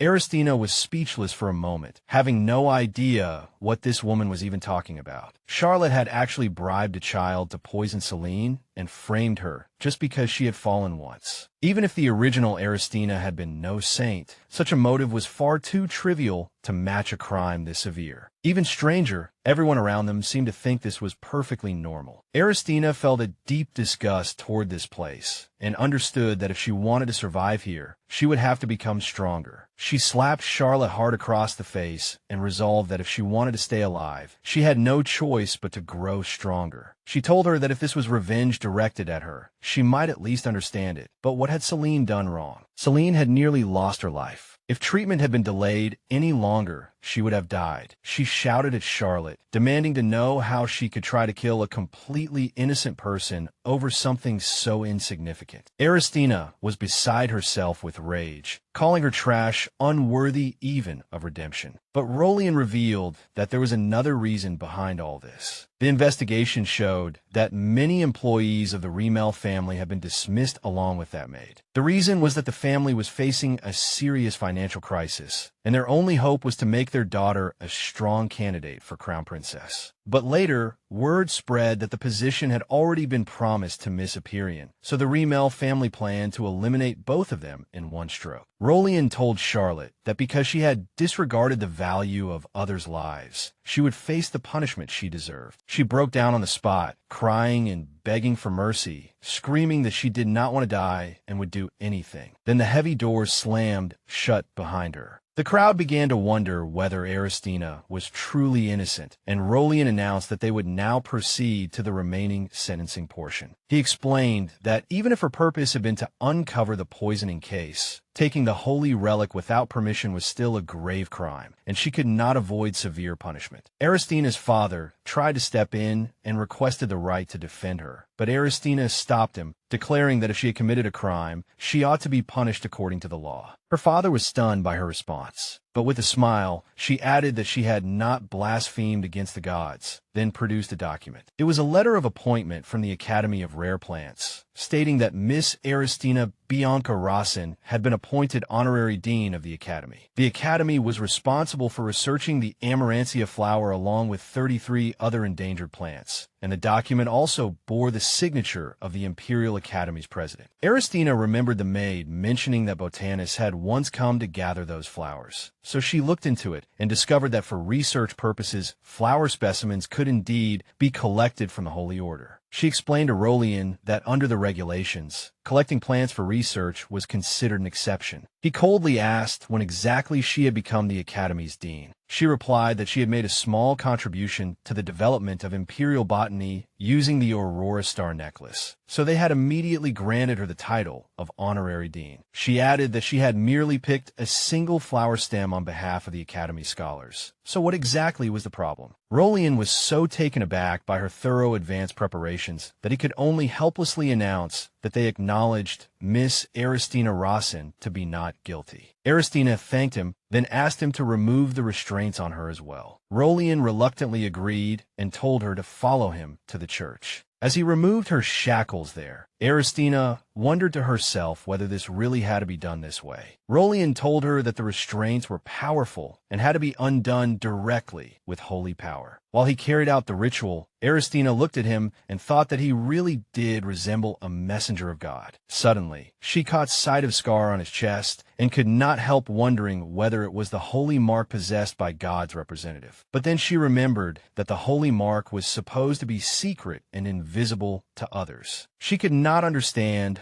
why she was able to see it, and she was certain it had not been there before. Then she realized that the scar's position and shape looked incredibly familiar. It matched exactly the wound on that mercenary's chest. She thought, could that mercenary also be God's representative? She tried to convince herself that it was impossible, but the truth was clear and shocking. That mercenary was Rolian himself. Rolian realized that his disguise had been useless from the very beginning, because she had recognized him through holy power. Aristina was mortified, wondering why it had to be Rolian of all people whom she had met in such an awkward situation and in that state. But she also thought that if he had needed to infiltrate somewhere in disguise to secretly do something, then it could not have been anything honorable. The moment she imagined that if he discovered she knew this secret, he might have no choice but to eliminate her, fear instantly seized her. This was information she had never wanted to know. She could not understand why this thing she had never seen before had suddenly become visible, almost as if he had deliberately let her see it. She wondered if he had really done it on purpose. Maybe it was because he knew that the original Aristina would definitely have made a huge fuss after seeing it. From his sharpness in his gaze, she realized her guess was correct, and that she had to pretend she knew nothing and had seen nothing. She prayed inwardly that he would hurry up and let her leave. When he finally undid the restraints, she was overjoyed, feeling that it was finally over and that the two of them had no reason to meet again. She turned to leave, only to be suddenly called back by him, and panic struck her at once. With a tense smile, she asked whether there was anything else he wanted to say. Rolian leaned down closer and pointed out that this was not her first time seeing holy power, yet she had looked very surprised just now. He asked if she had seen something else. Aristina fell silent at once, thinking in terror. Had he really noticed, or was he merely testing her? Aristina squeezed her eyes shut and tried desperately to avoid the situation, repeating to herself that she had no idea what he was talking about. Then she pointed at the gemstone decorating his chest. To get herself out of trouble, Aristina decided to play along with her usual rude and cold persona. She put on an extremely shocked expression and pointed out that the gemstone was fake and that at such close range it was painfully obvious. She continued with feigned boldness, expressing surprise that His Holiness would wear imitation jewelry, and sarcastically asked whether his finances were really in such terrible shape. She even reassured him that she would not tell anyone this secret. Rolian only gave a faint smile at her obvious cover-up and mockingly asked whether she truly thought he would believe such a clumsy lie. At that awkward moment, the door was suddenly pushed open, and Duke Rossin, Aristina's father, walked in. He apologized for the interruption and explained that a priest had told him he could enter. Aristina immediately seized the chance and flashed her father an exaggerated, enthusiastic smile, saying he had come at just the right time because they had just finished talking. Then Aristina gave a slight bow and asked to take her leave. Rolian, however, smiled calmly at her and said he had thoroughly enjoyed their conversation. He added, looking at her meaningfully, that since she had such a discerning eye, there were many things he wanted to ask her about, and he hoped they could meet again soon. The words made her freeze instantly under the pressure. Aristina left the building with her father, her mind heavy the entire way, convinced that Rolian still suspected her, yet unable to understand what exactly he was doing in secret that made him cling so tightly to this secret. Fear began creeping into her heart. She pictured Rolian in his mercenary disguise, holding a dagger, and could not help thinking in horror. Did this hidden side of the clergyman mean he was actually an assassin? Perhaps he had been the one who came to kill her that night. With a face full of dread, she turned to her father and seriously asked, could God's messenger kill people? The Duke was startled by her question and looked at her irritably, as though wondering whether her next target would be blasphemy itself. Her father sternly warned her not to speak nonsense, explaining that the death penalty did not apply to those who possessed holy power and begged her not to spread such rumors around. That made her realize that Rolian might not be the real murderer after all. But on second thought, if he had been out acting under a disguise on the day of the incident, that meant he did not have a clear alibi for the moment she was attacked. Considering the strength of his holy power, she decided to keep open the possibility that he was involved. Aristina remembered that people had wanted to execute her for destroying that precious flower. She also remembered those enraged religious fanatics chasing after her, demanding that she receive the blessing of the high spirit of the Spirit Church. So she came to the conclusion that that it would be best to stay as far away from those lunatics as possible. Just then, she noticed Miss Celine standing outside with an umbrella and several servants, and she was surprised to see her there. Aristina first stopped her father. The Duke curled his lips, assuming that she was impatient to ride in the same carriage with him, and told her that although he had no desire to do so, he would make an exception this time. Aristina stared at him blankly, then denied it expressionlessly. She waved her hand and completely rejected what he said, all while smiling as she told him to go ahead first, making it perfectly clear that she had absolutely no intention of sharing a carriage with him, and that he need not worry. The Duke was somewhat irritated by her reply and turned toward the main building, ordering her not to cause any more trouble. Aristina watched him in confusion, wondering why his mood had changed again. She then walked over to Celine and asked if she had been waiting for her. Celine nodded and said there was something she wanted to ask. Aristina asked what it was. Hesitantly, Celine took out a sealed letter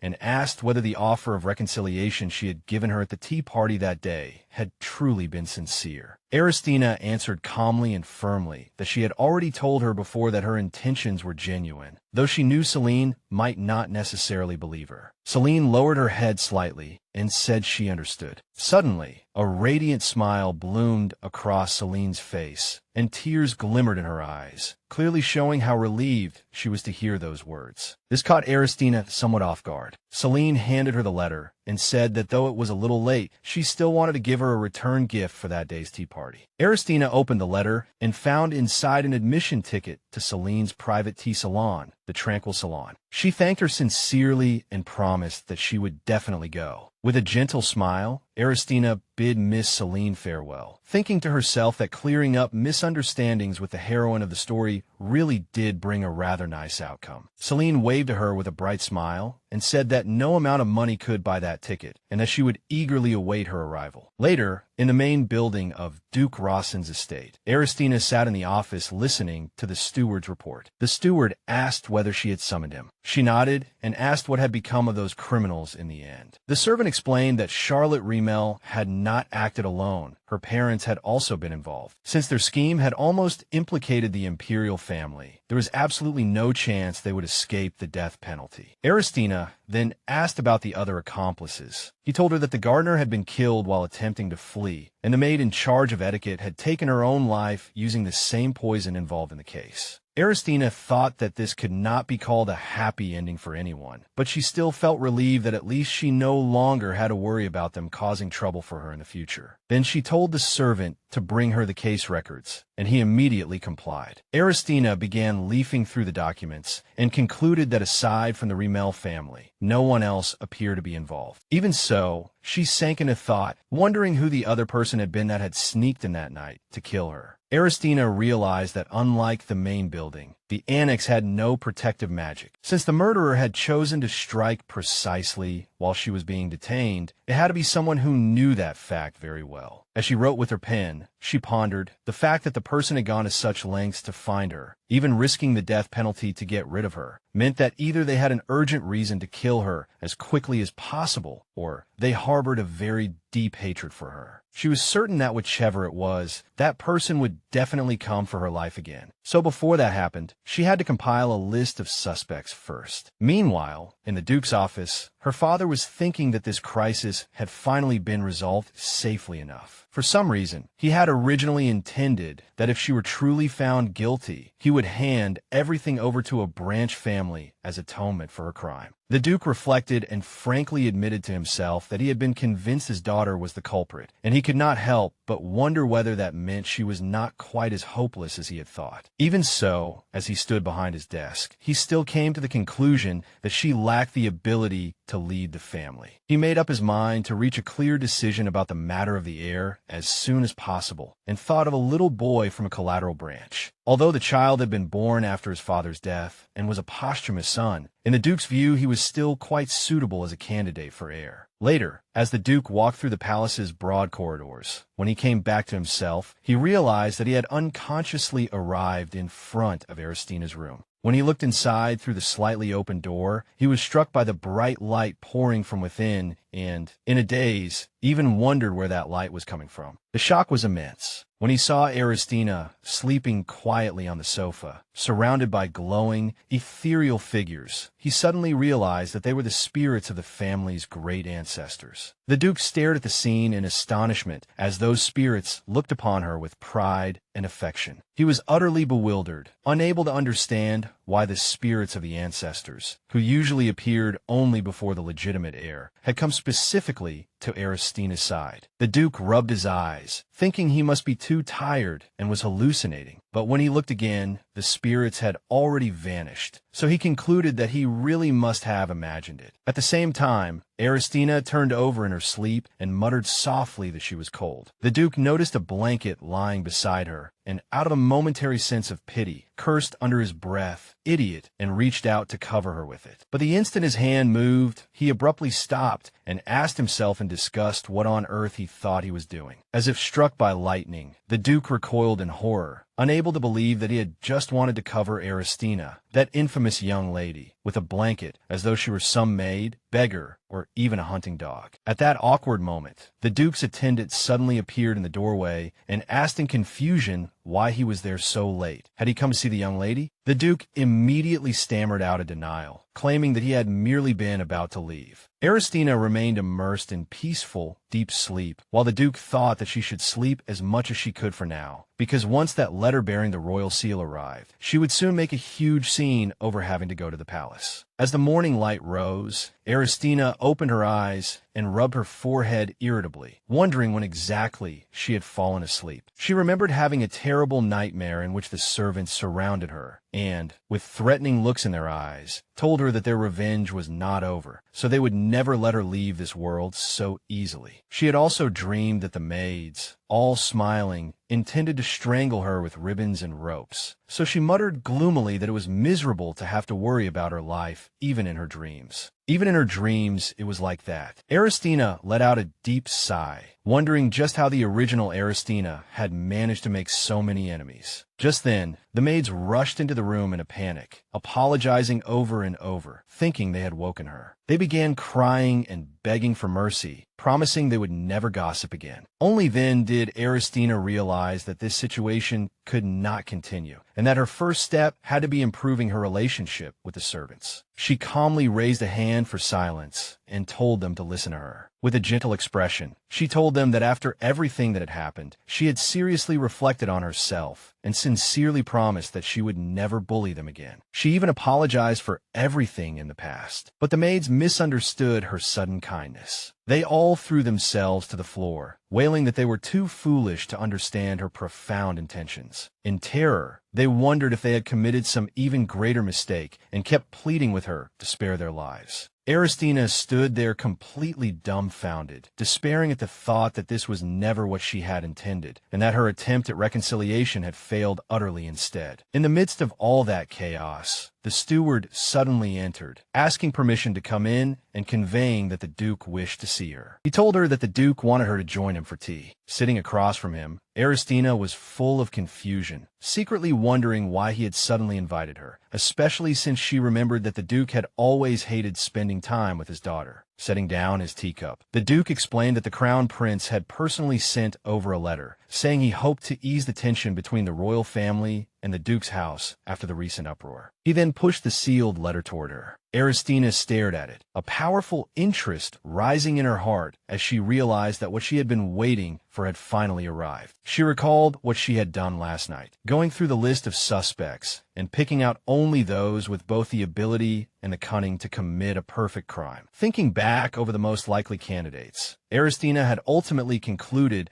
that the prime suspects were the two brothers, the Crown Prince and the Second Prince. She remembered the legend that the founding emperor had married the mother of 10,000 dragons, and that their descendants were all human dragon hybrids. Dragon blood did not disappear over time, but surfaced at random within the royal bloodline. Crown Prince Aldensis had inherited the power of the Golden Dragon, while the second prince, Zyklin, had inherited the power of the Red Dragon. Because they possessed such overwhelmingly powerful abilities and were known to the world as transcendents, they really were capable of committing crimes that would seem impossible by ordinary logic. Aristina realized that Aldensis also had a clear motive. She felt that the original Aristina's obsession with him must have placed enormous pressure on the Crown Prince. She remembered how unusually cold he had been toward her the last time they met. What made her even more suspicious was that not long after that meeting, she had been attacked, making her wonder whether the one who had truly killed Aristina might have been Aldensis. Returning to the scene of tea with her father, Aristina decided to use this opportunity to end that so-called relationship between herself and the Crown Prince. She told her father not to worry and said she would go with him. Her father, however, interrupted her in shock and asked whether she had finally given up her feelings for the Crown Prince. Surprised that he had guessed so quickly, Aristina asked how he knew, then put on an innocent expression and said she had completely lost heart over him. The Duke was stunned by her words and pointed out that she had used the exact same trick 3 months ago. Disappointed, he said he had thought she had matured after everything that had happened recently, only for her to start pulling the same stunt again. He added that she had already fooled him more than once. Slamming his fist onto the table, he sternly warned her that if she caused trouble for the Crown Prince again with such meaningless words, she would be locked back up in the annex. Only then did Aristina realize that her credibility had already sunk to rock bottom, so she secretly resolved that since they would not believe her words, she would have to prove it through actions. Later, Duke Rossin brought Aristina to the solemn and magnificent imperial palace. The one who received them was Crown Prince Aldensis Falcade. Wearing a calm smile, he said that he had been expecting them. Aristina and her father greeted the Crown Prince with a formal bow, and she could not help but feel nervous inside. His presence was simply too dazzling. Aldensis then invited them to sit and talk. After they took their seats in an elegant reception room, Aldensis said that the royal family had nearly made a grave mistake this time, and that he was grateful the matter had ultimately been resolved safely. Continuing in a remorseful tone, he said that if the truth had come out any later, the consequences would have been unthinkable. He admitted that he did not even know how to properly express his apology. Aristina carefully watched the sorrow on his face, wondering privately whether that emotion was real and whether it truly came from the heart. She remembered that Aldensis was not good at expressing human emotions. Because of that, she concluded that if he was acting right now, then even if he really was the murderer, it would be almost impossible to tell. The Duke changed the subject and asked about the second prince, wondering whether something had happened to him, which immediately caught Aristina's attention. Aldensis explained that because the young lady had been detained that day, the Duke had not heard. The second prince had been injured at dawn. It was presumed that he might have taken part in a duel. Aristina suddenly realized that the timing matched exactly with the dawn of the day she had been detained. With great interest, Aristina asked whether his injuries were serious. Aldensis smiled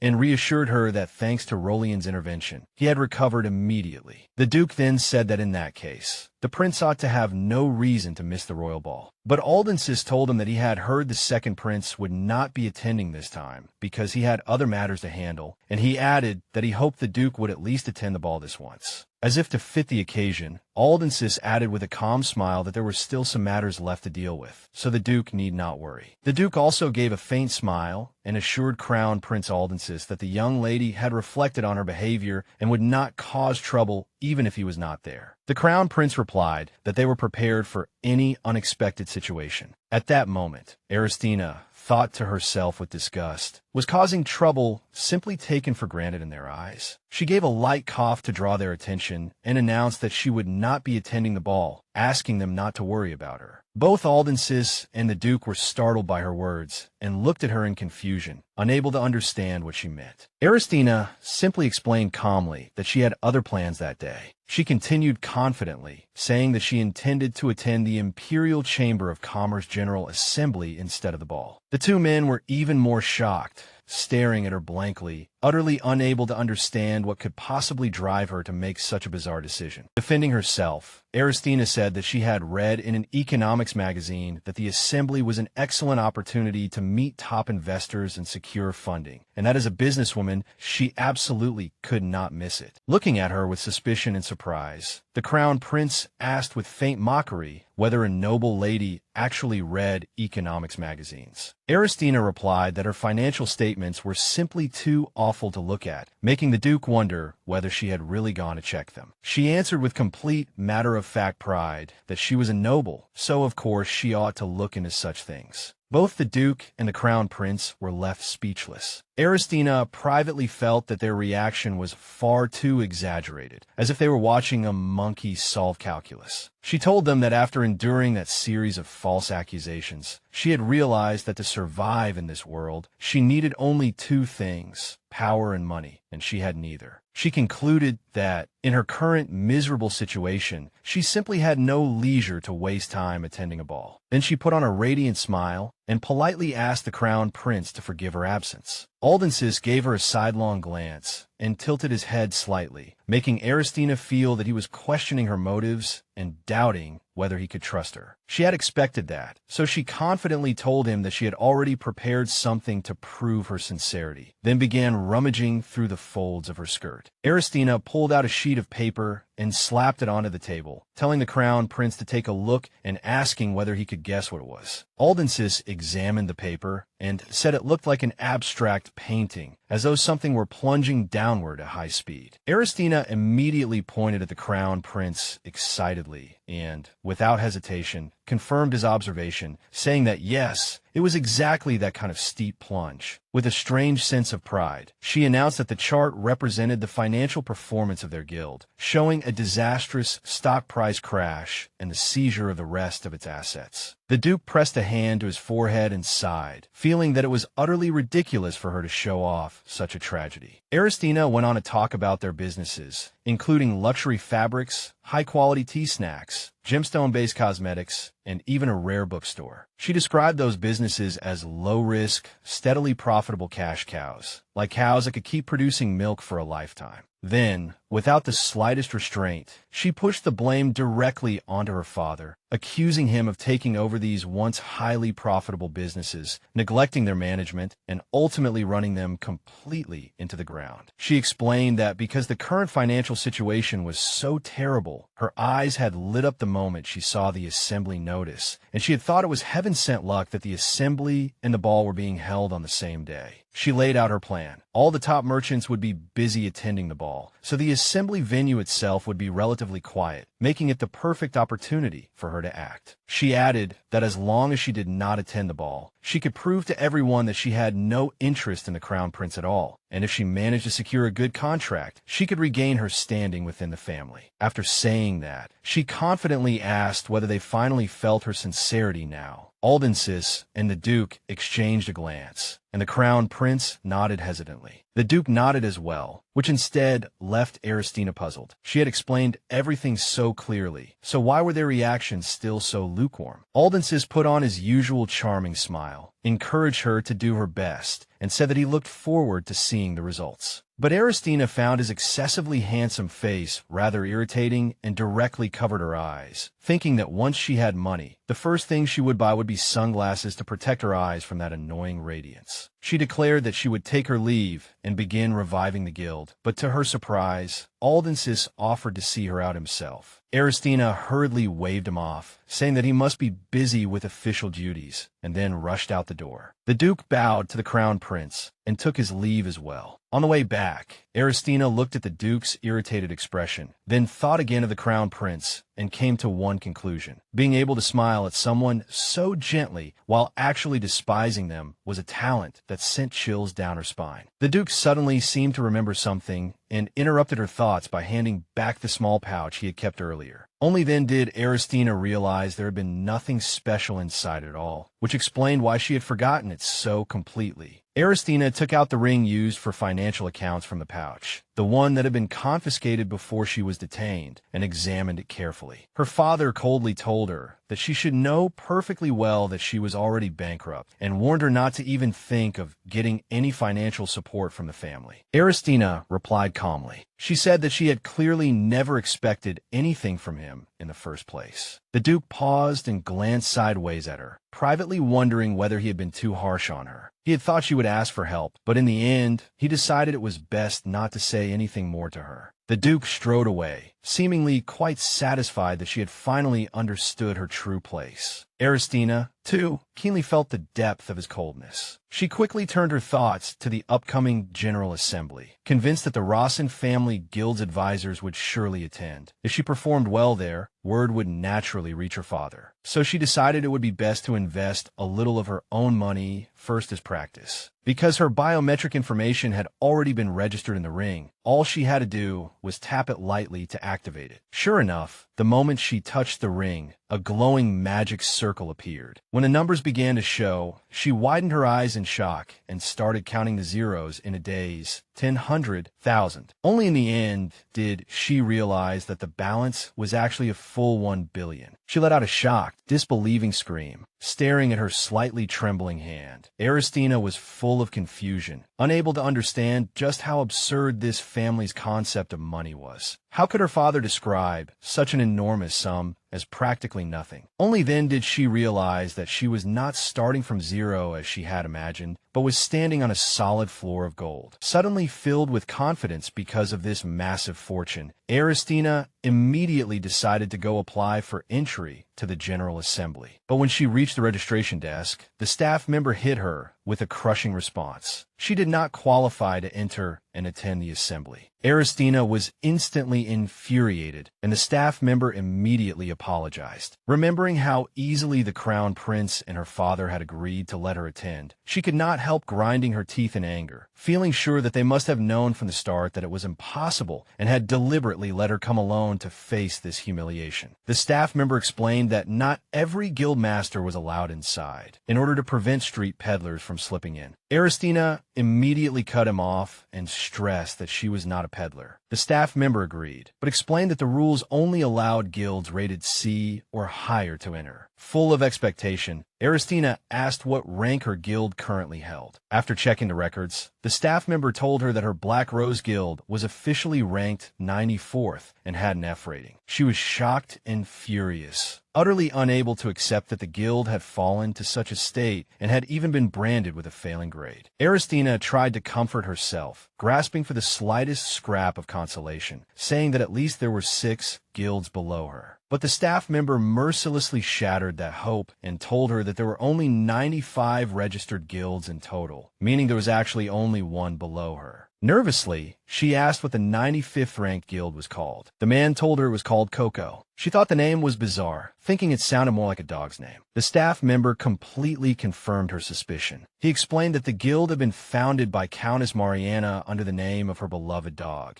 and that their investment method was very simple. They would toss out biscuits labeled with company names, and whichever one the dog fetched first was the one they would invest in. Aristina sat down on a wooden bench outside, staring blankly in shock and bewilderment. She finally realized that she was not merely at the bottom among humans. She had fallen so low that she was now competing with mammals and pets. With such a pitiful rating, getting into the assembly was simply impossible. Aristina could even picture the Crown Prince and her father laughing at her helplessness, and she burned with anger because her perfect one-stone two-birds plan had completely fallen apart. But she quickly sprang to her feet again, determination written all over her face, refusing to surrender so easily. She knew perfectly well that whether she lived or died depended entirely on whether she could succeed this time. She racked her brain for a way out until her eyes suddenly lit up, and she declared that she had come up with the ultimate solution. On the day of the assembly, nobles and important figures from every walk of life streamed toward the splendid hall. Aristina arrived in full dress, elegant and confident, immediately drawing whispers from the people around her. Everyone was wondering how she could come back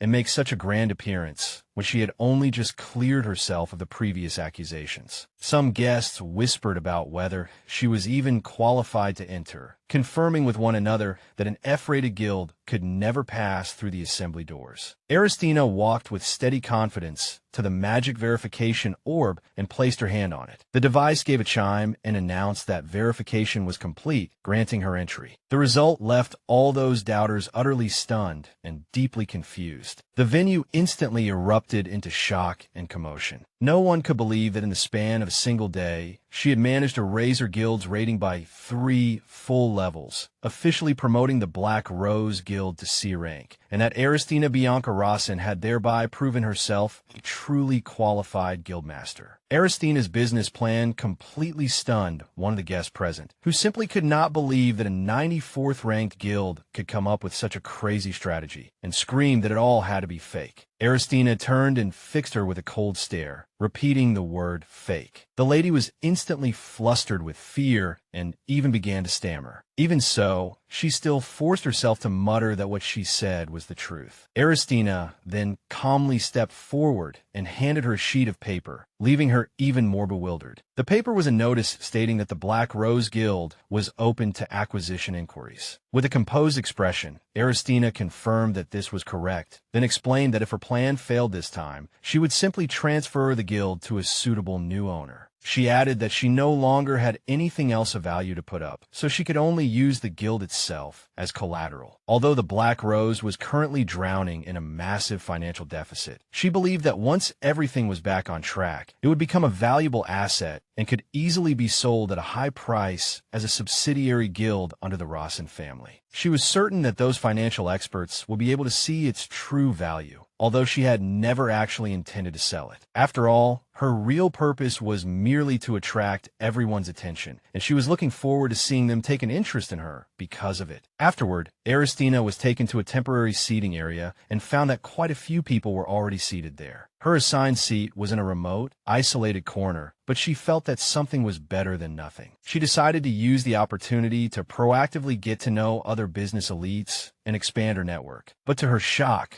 the area she'd been assigned to was completely empty and eerily quiet, throwing her original plan into total disarray. Still, she noticed that the person sitting beside her had not left, but she quickly discovered that the person was actually fast asleep. She decided to use the time to handle something practical, so she began flipping through the documents at hand, wanting to see what kinds of deals and scandals were being discussed at the assembly. She noticed that everyone was talking about the mysterious phantom thief who had appeared again. Supposedly, that thief had stolen the golden lily from the 11th ranked guild without touching a single coin or any other valuables. Aristina could not help but breathe a sigh of relief that such a thing had not happened to her guild. But then she thought sarcastically that perhaps it was only because her guild was not important enough to even be worth stealing from. At the same time, a group of ladies walked toward her, and one of them mockingly asked why she was not attending the royal ball, and whether this meant she had finally admitted defeat to Miss Celine. Aristina instantly realized that these women were deliberately trying to provoke her into causing a scene so that she would be thrown out of the assembly, but she remained calm throughout. Instead of being dragged into an argument, she coldly held out her hand and directly demanded 1 million barrels, declaring that she had absolutely no interest in entertaining their antics for free. The lady was dumbfounded by the sudden demand. She asked what that meant. Aristina then pointed to a small sign standing in front of her, which clearly read, "No casual conversation." Business consultations cost 1 million barrels per session. With a sneer, she warned them that if all they had come to say was idle gossip, then she would call over the person in charge and have them dealt with for obstructing business. The lady hurriedly stammered out that she had only been talking business, then unwillingly took out 1 million barrel and handed it to Aristina. Aristina thanked her coldly. Complaining that this place was completely useless, the ladies left. Counting the money, Aristina smiled happily to herself. She thought that she had already earned 1 million barrel before even starting work, and silently thanked them for paying up before they had the chance to open their mouths and insult her. When Aristina returned to what she had been doing, she was surprised to find that the man who had been sleeping beside her was already awake, holding her brochure in his hand. He was flipping through the brochure. Aristina politely asked him to give it back, saying it was hers, but he ignored her and kept turning the pages. Irritated by his rudeness and strange behavior, she repeated herself more firmly. The moment the man lifted his hood and spoke, the sound of his voice made her freeze. She recognized it instantly. There was no mistaking who he was. The man revealed himself to be the second prince. With open mockery, he declared that Aristina was the very definition of shamelessness. The crowd was stunned. Everyone wondered why the second prince was at a merchants' guild gathering instead of attending the royal ball. At the same time, an elegant elderly woman named Lady Pirovia appeared. She looked somewhat flustered and said regretfully that they had failed to remain hidden any longer. Following her plan, Aristina abruptly stood up because she remembered seeing that name in the newspaper before. Lady Pirovaya was a senior member of the royal family who had spent her life overseeing the music box workshop in the imperial palace. The reason she was here, it turned out, was that the business partner she had worked with for 30 years had retired, so she had come to this gathering in search of a new partner. When one of the organizers asked why she had not taken the seat reserved for her and had instead sat among the ordinary attendees, Lady Pirovaya replied that she had simply wanted to quietly observe the atmosphere. Then the prince revealed his other reason for coming. He announced that, aside from accompanying his aunt, he was also here to find a partner for a top-secret royal project. The declaration sent a shock through the attendees, who could not understand why such an important matter was being raised at an ordinary gathering during the ball. With a kindly smile, Lady Pirovaya explained that she wanted to gather the people who loved making money more than dancing and speak with them to see how serious they really were. Prince Zyklin turned to Aristina and told her that he saw no problem with staying in the Class C Merchants Guild section. They exchanged sharp looks, each viewing the other as an irritating nuisance, neither having expected to meet here. Then he openly challenged her, implying that one of them ought to leave, and insisted that he could not do so because he had important business to attend to. At that moment, Aristina realized that the person standing before her was the second prince, the one she had the worst relationship with. With a threatening tone, he stepped closer and told her to quietly leave before she caused trouble. Aristina thought bitterly that she had come here to avoid the crown prince, only to run into an even bigger landmine instead. The prince again demanded that she leave quietly and not make a scene. Aristina tried to defend herself, insisting that she had no intention of causing trouble, but he scoffed and asked who would possibly believe her. He reminded her how many disturbances she had caused at past banquets, and how every time it was he who had dragged her out of the mess. He even added that merely seeing her now was enough to give him psychological trauma. Inwardly, Aristina had to admit that he was not wrong. The prince called over the gathering's organizer and reminded him of the rule, stating that if a problem arose before the meeting began, all participants would vote on how to resolve it. Then, with a crafty smile, he proposed putting the matter of whether Aristina should be made to leave to a vote, which made her angrily denounce the idea as absurd. Looking directly at the organizer, Aristina firmly asked whether she had broken even a single rule today. The man was forced to admit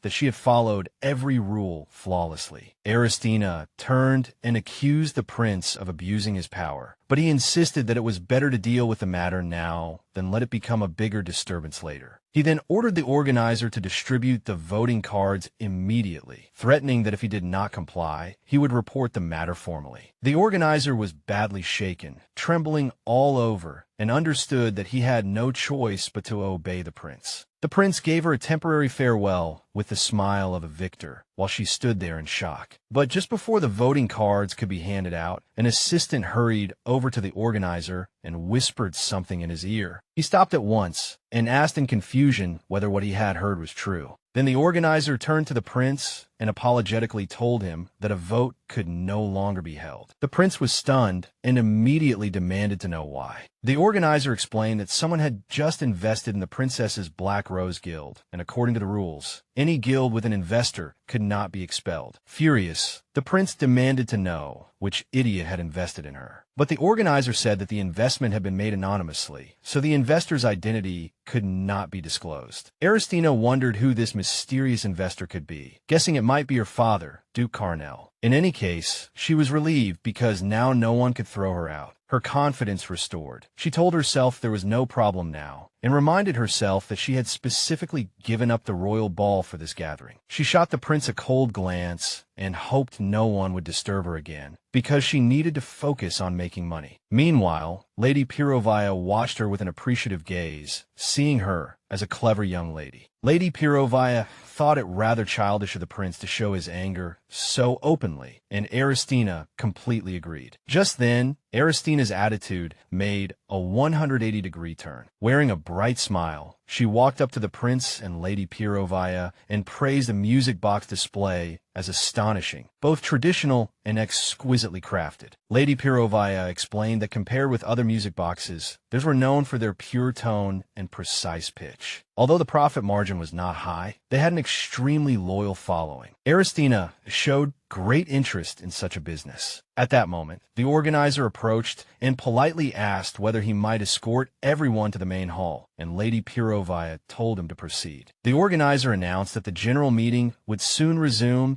and pointed out that there was a refreshment area nearby where guests could help themselves before it began. The prince suggested that he and Aristina talk for a while first, but she immediately refused with a fake smile, claiming that she was not thirsty. Impatiently, the prince told her that he was not inviting her for a drink, only asking her to hurry up and state her real purpose. Aristina decided to turn the tables on him. Feigning shock, she loudly exclaimed, "Your Highness, are you implying that secret project of yours?" Caught completely off guard by her accusation, the prince immediately denied it and said it was utter nonsense. But it was already too late. Curious business magnates swarmed around him at once, demanding to know what the secret project was and how they could get involved. As Aristina walked away, she snickered to herself, thinking that he would not be escaping that situation so easily. After all, she knew that feeling all too well. Aristina found a quiet place and thought back on the prince's explosive temper. Then she remembered the rumors about his injury, and suspicions slowly began to grow in her mind. She recalled hearing that the second prince had been injured in the early hours of the very day she had been detained, and she began to wonder whether it had really been caused only by a duel. Could there be another possibility, that on that night he had actually been injured while struggling with the original Aristina? The suspicion arose from the long-standing hostility between them. She remembered their first meeting in childhood, when a young prince had called her name. After she answered, he had nervously approached her, hiding a flower in his pocket. Then he handed her the flower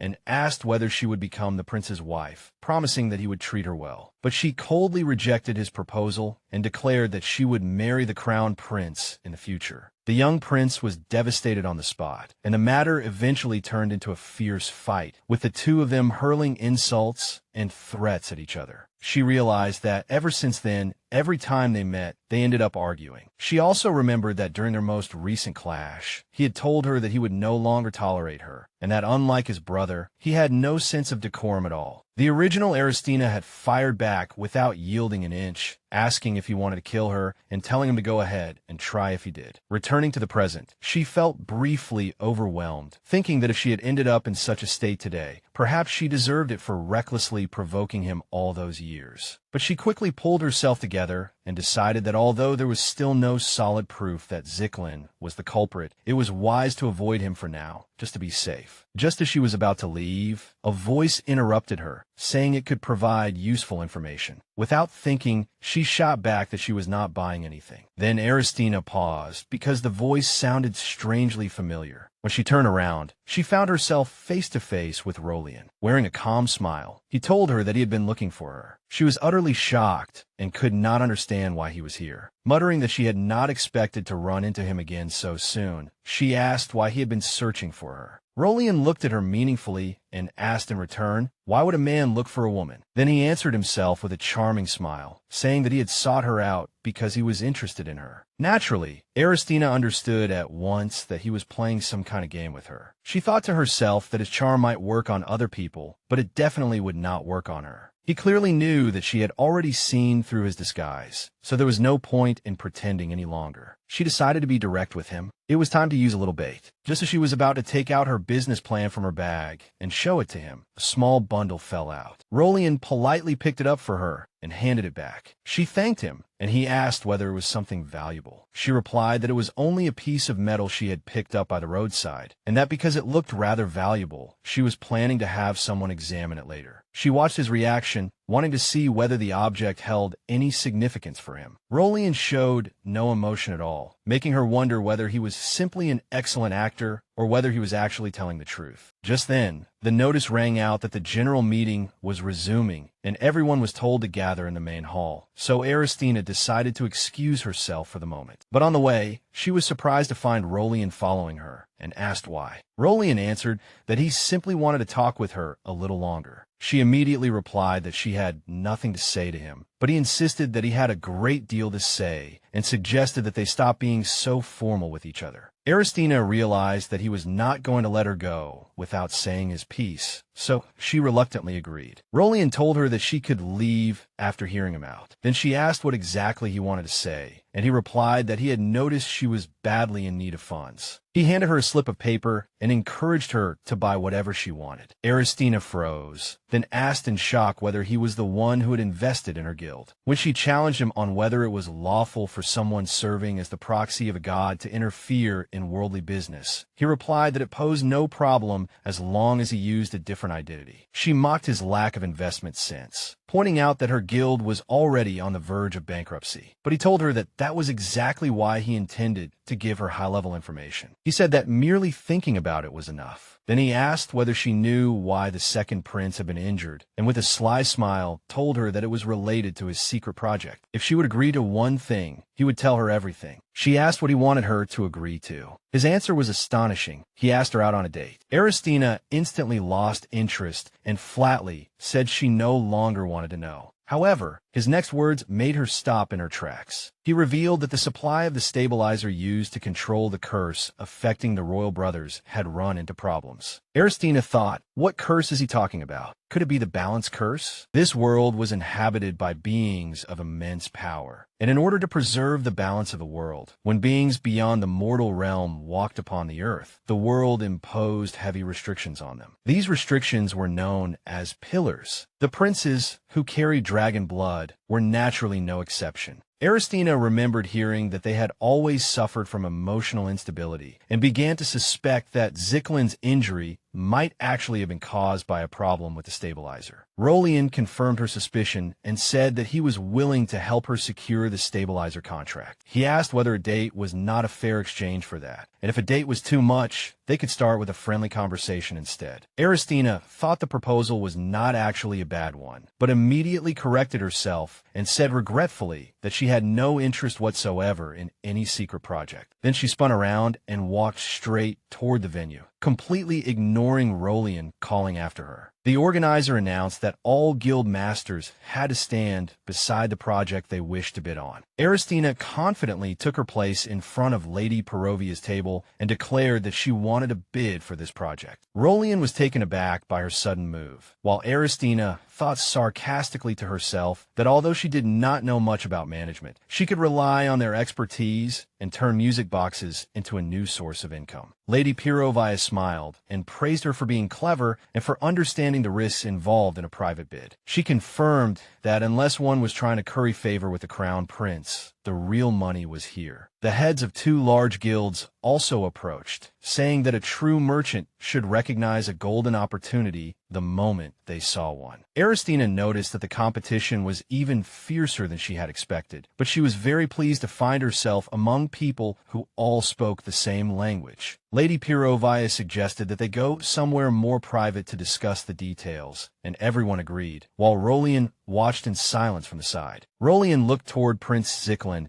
and thought that he truly could not understand Aristina at all. After a while, Lady Perovia informed the bidders that the contractor would be chosen after interviews tomorrow, and that the location details were written in the brochure she had handed out. As Aristina was about to leave, one of her competitors stopped her and said in surprise that she had not expected her to be interested in music boxes, because she had thought Aristina only had the crown prince on her mind. Aristina replied that she had decided to come to her senses. The woman then mockingly asked whether she even had the ability to run a business. Then the woman pointed at the pitiful state of her guild and compared it to a broken wooden cart. Aristina felt deeply insulted. Somehow it stung even more than if the insult had been said outright. Aristina admitted that her guild really was stuck there like that wooden cart, which clearly surprised the woman. But Aristina added that once a cart like that received a push, it could only roll forward. Then she suddenly kicked the cart hard, smashing it to pieces and sending everything inside scattering across the ground. She made everyone see that once a cart started rolling, it could only move forward. The next day, Aristina arrived at the headquarters of her Black Rose Guild. She held a notice in her hand. It stated that Lady Perovia's workshop was seeking a trading guild to handle all operational matters, and that she intended to sign a contract with a guild capable of guaranteeing the supply of the necessary raw materials. Applicants were required to bring a sample of the maple walnut wood used in the music boxes to tomorrow's meeting. Aristina knew that to take part in the interview, she would not only need to qualify for the contract, but also prepare that sample. When Aristina entered the guild headquarters, the employees who had been playing cards were startled by her sudden appearance. Panic broke out at once as they hurriedly tried to hide the cards. Aristina coldly asked whether there was some problem with the owner of the guild coming to her own guild. One of them stammered out of denial. Of course she did not believe it, and she lifted the cover directly, exposing everything. The employees tried to argue that this was also part of their work, but she immediately ordered them to shut up. On the spot, Aristina made the decision to fire every single employee in her guild. Everyone was stunned and immediately began to protest, anxiously asking how they were supposed to survive if they were suddenly dismissed. Someone tried to placate her, saying that her decision was too extreme and urging her to calm down. But she faced that person sternly and pointed out that they had done nothing except amuse themselves and embezzle her money, and that she was disgusted by their backtalk. Her gaze sharpened, fury blazing in her eyes, as she threatened to let them have a taste of her methods and force them to repay 100-fold everything they had stolen. Terrified by the dreadful threat and by how fearsome she looked, they had no choice but to bow their heads, mutter their thanks, and slink away. Before they fled, Aristina thought with biting sarcasm that they had only dared to act so recklessly because she had been too soft-hearted in the past. Just as she was about to leave as well, she noticed that one young man was still standing there, looking extremely nervous. She called to him and asked who he was. Stammering, he replied that his name was Benjamin Edwards. Pointing to the performance report, with its steep drop in profits, Aristina asked whether he had prepared it. Benjamin shyly admitted that he had and apologized. To his surprise, she gave him a calm smile and told him that he could continue working there for her. Remembering that she had earlier seen him working hard all by himself, she decided to use this chance to promote him. Then she generously announced that she would combine all the wages of the dismissed employees and give them to him instead. Benjamin's eyes immediately lit up, excited and grateful. He pledged absolute loyalty on the spot and declared that he was willing to devote his entire life to the guild. Aristina thought to herself that the boy really was a complete realist. But she quickly gave him his first task: go to the nearby lumber yard and find the finest sample of maple walnut wood. Benjamin dashed out excitedly, promising that even if he had to search the entire city, he would find it. Before she had even had time to process his departure, Benjamin came rushing back, panting for breath. His unexpectedly swift return took her completely by surprise. He brought bad news. Every nearby shop had sold out of maple walnut wood because someone had bought up the entire market supply. Aristina was shocked to hear it, but she was also impressed that Benjamin had managed to run through so many places so quickly. Benjamin said that the large lumber store on Brent Street might still have some stock, but unfortunately, the owner had been summoned to the Imperial Palace today, so the shop was closed. At the mention of the Imperial Palace, Aristina grew irritated and hesitant. She had only just managed to avoid the Crown Prince and the Second Prince not long ago, and she had no desire at all to go somewhere like that. She asked Benjamin whether he had a pass to enter the main palace. Benjamin gave a nervous laugh and said he was only a commoner, and she understood at once that she would have to go herself. Aristina decided to handle the matter personally. She ordered Benjamin to keep searching elsewhere while she went to the Imperial Palace to check. After arriving, she asked the guards where the lumber merchant was, but they did not know the details either. Aristina quietly looked up at the magnificent Imperial Palace as the guard added that many people had been looking for the lumber merchant today. That made her worry that someone might already have gotten there first. She realized she had to hurry. She anxiously searched through the palace corridors, wondering where on earth the man had gone. Then she spotted a man carrying a box and instantly brightened, thinking she had found him. She called out to the lumber merchant, but the man with a small mustache and a pink box said he was a jeweler, not a lumber merchant. Then he recognized her and greeted her warmly. Aristina asked whether he had seen the lumber merchant. The jeweler said no, then tried to take the opportunity to show her some jeweled ornaments suitable for furniture. But she coldly cut him off, saying she was in a hurry, and quickly left. Aristina continued searching, but just as she was wondering whether to take another route, she suddenly froze. She saw Crown Prince Aldensis talking with an official in the corridor. Of all times, he had to appear while she was desperately searching for the merchant. It was infuriating. Fear instantly surged through her. She worried that the Crown Prince would misunderstand her presence here and think she had come specifically to see him. So she decided she had to avoid him at all costs and frantically search for somewhere to hide. She found a door and decided to slip inside and wait for him to pass. Just as the official outside was praising Aldensis for cleaning up after the second prince's negligence, she stepped into the room. Some people inside were about to leave, but at that moment the door opened again, and the one who entered was the Crown Prince himself. She froze in terrified despair, unable to understand why he had to come into this room of all places. Meanwhile, hiding where she was, Aristina overheard a conversation between an attendant and Crown Prince Aldensis. The attendant asked what should be done with the flowers sent by Lady Selene. The Crown Prince coolly ordered that the flowers be arranged in his private hall, and the rest distributed among the attendants. The attendants acknowledged the order and withdrew, leaving Aldensis alone in the room. Suddenly, Aldensis's sharp gaze turned toward the place where Aristina was hiding, and he coldly asked whether she had really sunk so low as to sneak into his room. In a severe tone, he ordered her to come out. Only then did Aristina realize in horror just how much trouble she had gotten herself into. She stepped out reluctantly, regretting that in her panic she had hidden herself and only created a completely unnecessary misunderstanding. Aldensis looked at her with disappointment. For a brief moment, he had thought she might actually have changed, only to discover that she was exactly the same as before. The oppressive force about him made it almost impossible for Aristina to breathe.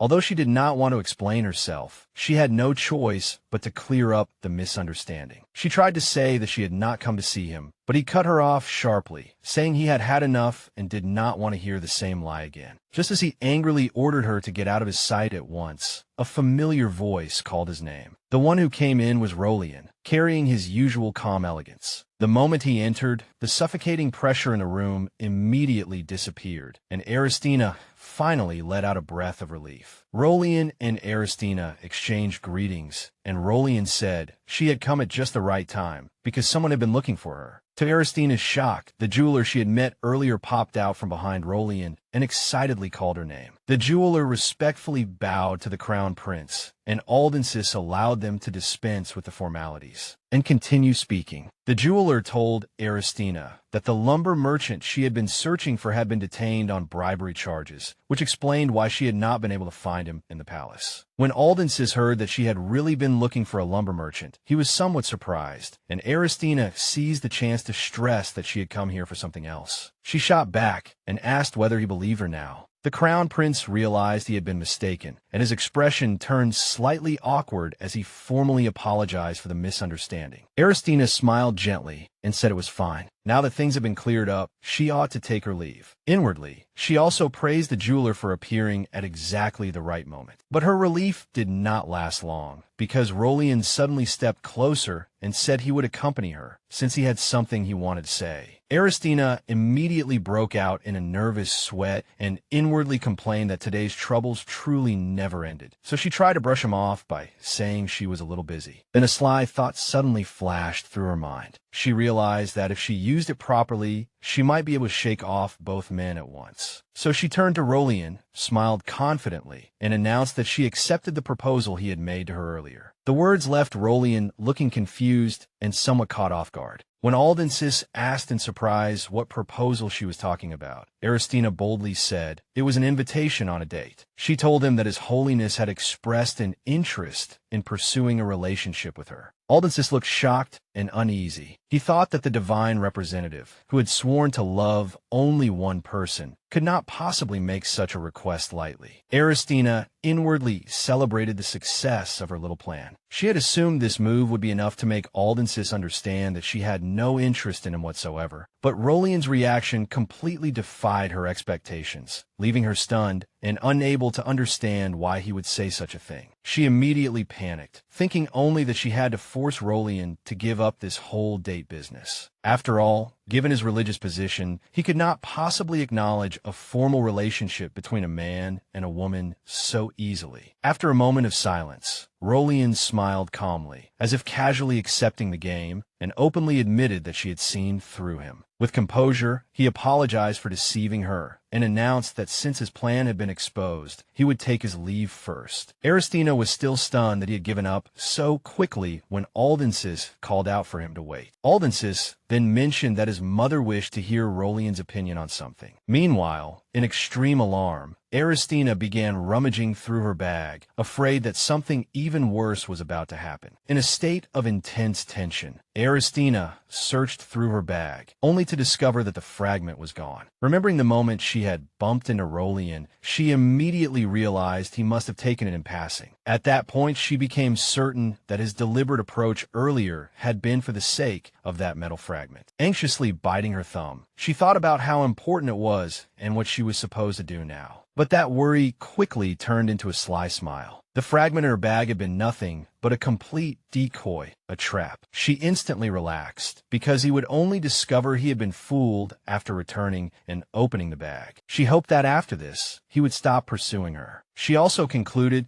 that even if he became suspicious, he would be unable to confront or accuse her publicly, because to do that, he would first have to admit that he had picked through her bag. With that obstacle resolved, Aristina regained her composure and turned to the jeweler with a bright smile, suggesting they continue working together in the future. She thanked him and promised to contact him again before long. As she left, she thought that it was truly worrying for the lumber merchant to be locked up on a night like this. But fortunately, she was not the only one who had failed to buy the wood. The moment she stepped outside, she saw Benjamin standing in front of the carriage, waving excitedly and loudly announcing that he had finally found a lumber merchant who still had stock on hand. Aristina's eyes lit up at once, and she asked in delight if it was true, but Benjamin looked troubled and said there was still a problem. She immediately told him to explain in detail. As the two of them rode there by carriage, Benjamin explained that the merchant was stubborn and absolutely refused to sell the wood to music box makers, saying he would never allow the wood he had so carefully treated to be used for such luxurious little trifles. Aristina suggested that they could simply claim the wood was for another purpose and buy it first, but Benjamin warned her that another guild master had already tried forging a contract before, only to be furiously thrown out by the merchant and sent away empty-handed. Only then did Aristina realize just how stubborn this merchant was. Benjamin hesitantly asked whether they should stop wasting time and look somewhere else instead. But Aristina confidently declared that she would never back down. She insisted on going to see him herself first. Before giving up completely, she was willing to try anything. When they arrived at the shop, the gray-haired lumber merchant greeted them with an angry scowl and immediately bellowed for them to get out. In a loud voice, he made it clear that he would never sell wood to a music box maker like her. Aristina forced out an awkward smile, while Benjamin muttered fearfully under his breath that the man did not look at all like someone who could be reasoned with. The merchant angrily explained that he was already sick and tired of those so-called spirit religion bastards and warned them not to bother him anymore. Both Aristina and Benjamin were surprised. Only then did they understand that it was a fake religious group that worshiped plants. Aristina was not unfamiliar with the cult. The merchant explained that those people ran around half-naked, draped in leaves, preaching a return to nature and treating everyone who touched plants as murderers. Aristina recalled that when she had been on trial, she had seen them protesting outside and even demanding her execution. Looking at the shop in complete disarray and the torn spirit religion posters, Aristina immediately understood why the place was such a mess. She realized those cultists would never leave the lumber merchant alone, which meant the two sides were bound to be sworn enemies. A cunning idea instantly appeared in her mind, and a mischievous gleam flashed in her eyes. Then she called out to the old merchant. Irritated, he sat down, once again confirming that all her efforts were wasted. Even if she offered 10 million, he still would not sell her the wood. With a calm, confident smile, Aristina asked whether he would change his mind if she offered 100 million. Both the merchant and Benjamin were stunned by the number, their eyes widening as they repeated it in disbelief. But the merchant quickly steadied himself, shut his eyes, and stubbornly declared that even that would be impossible. He would never be moved by such a price. Aristina shrugged in feigned disappointment, though there was still a hint of a smile at the corner of her mouth, and said that in that case, there was nothing to be done. Then she picked up a torn Spirit Religion flyer and said she had truly wanted to spend the money here, but it seemed that donation would now have to go towards supporting the Spirit Religion instead. The merchant jumped up in fright and asked in horror whether she really intended to donate 100 million to those lunatics. Aristina answered with an innocent expression. Yes. She explained that since he refused to sell, she could only invest the money elsewhere. Then she raised a hand and displayed a magical interface showing the donation portal for the Spirit Religion. The merchant stared blankly at the screen and noticed that their previous total donations had not even reached 17 barrels. That was proof enough that they were desperately short on supporters. Aristina swiftly reached out to press the donate button, announcing that then she would make the donation herself. At the same time, Benjamin screamed in terror behind her, nearly driven mad by what she was doing. Immediately after, a magical notification popped up confirming that the donation of 100 million barrels had been completed. The merchant's face turned red with shock and fury, but when he opened his mouth, only broken fragments of speech came out. At that moment, Benjamin suddenly rushed forward, grabbed the merchant by the shoulders, and with tears of despair begged him to sign the contract at once, crying that they could not possibly stand by and watch those damn people get so much money. The merchant was still in a state of total shock, but Benjamin kept shaking him and warning that once the Spirit Religion followers got hold of such an enormous sum, they would surely become even more arrogant. He desperately begged the merchant to at least guide his young lady's outrageous spending habits toward a proper business deal, while the old merchant weakly tried to refuse. Aristina seemed to be getting more and more excited the more she spent. Out of mischief and sheer willfulness, she even raised her hand to the magical interface again and announced that she might increase the donation to 1 billion barrels. This made Benjamin shriek in fright and try frantically to stop her. Under that pressure, and thinking of the money falling into the hands of his mortal enemies, the old merchant finally gave in and raised a hand in defeat. Aristina showed a victorious smile and confidently asked whether he was finally willing to sign the contract now. The next day, many applicants had gathered in front of Silver Dove Palace. A staff member told everyone, including a green-haired lady among them, that no one would be allowed in without the required wood sample. This left the lady deeply dissatisfied. She complained to her companion that the condition was impossible to fulfill and doubted anyone could pass. But soon a smug smile appeared on her face as she comforted herself with the thought that if no one made it through,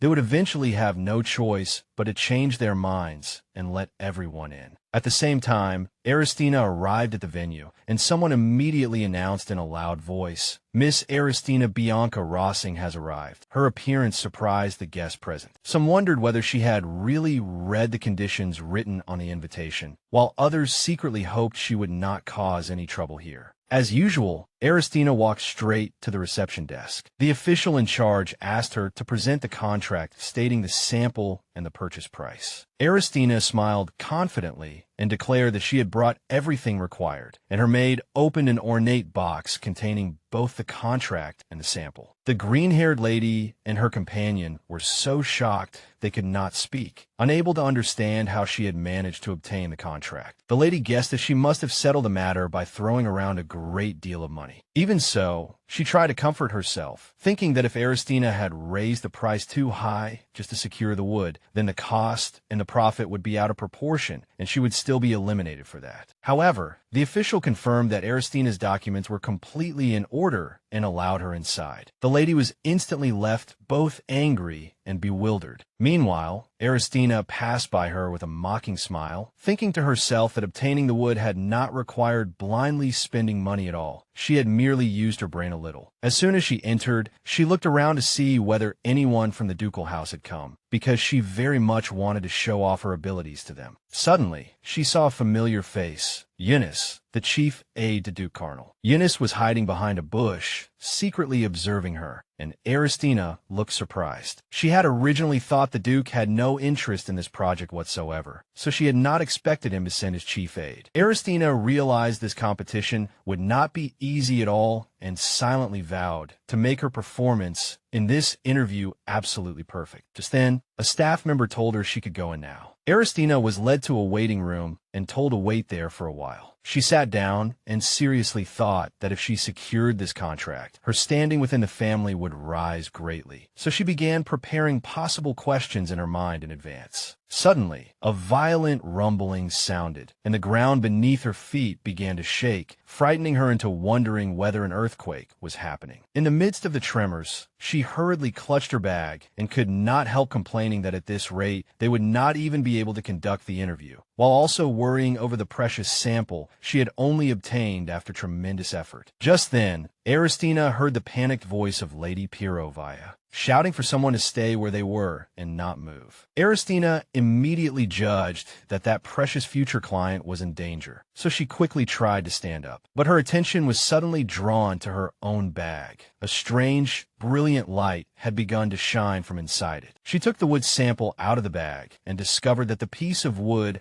was emitting a startling green glow, as though magical vines were curling around it. Amid that energy, the wood slowly began to play calm and sweet notes. In her mind, Aristina described the sound as a lullaby. Within that magical scene, the green energy slowly blossomed open, revealing a glowing green gem that had actually grown directly out of the wood. Aristina stared in shock, nearly transfixed. At the same time, the earthquake stopped and silence returned. She heard a man's voice speaking to the ant he referred to. Aristina raised her head, searching for the speaker. He was asking his aunt whether she had been hurt. But when she saw him clearly, she was stunned to discover that this elegant man was actually the same old lumber merchant she had dealt with the day before. Completely confused, she could not understand why he was in the palace. Lady Pirovaya approached her with a reassuring smile and asked whether she had been frightened by what had just happened. She said she had never expected Aristina to worry about her like that, then apologized, saying she had almost felt guilty for trying to deceive her. Aristina became even more confused. So with the merchant's agreement, Lady Pirovaya explained that this test was not actually for a music box, as the rumors claimed, but a secret trial meant to find a contractor capable of handling the World Tree's lullaby.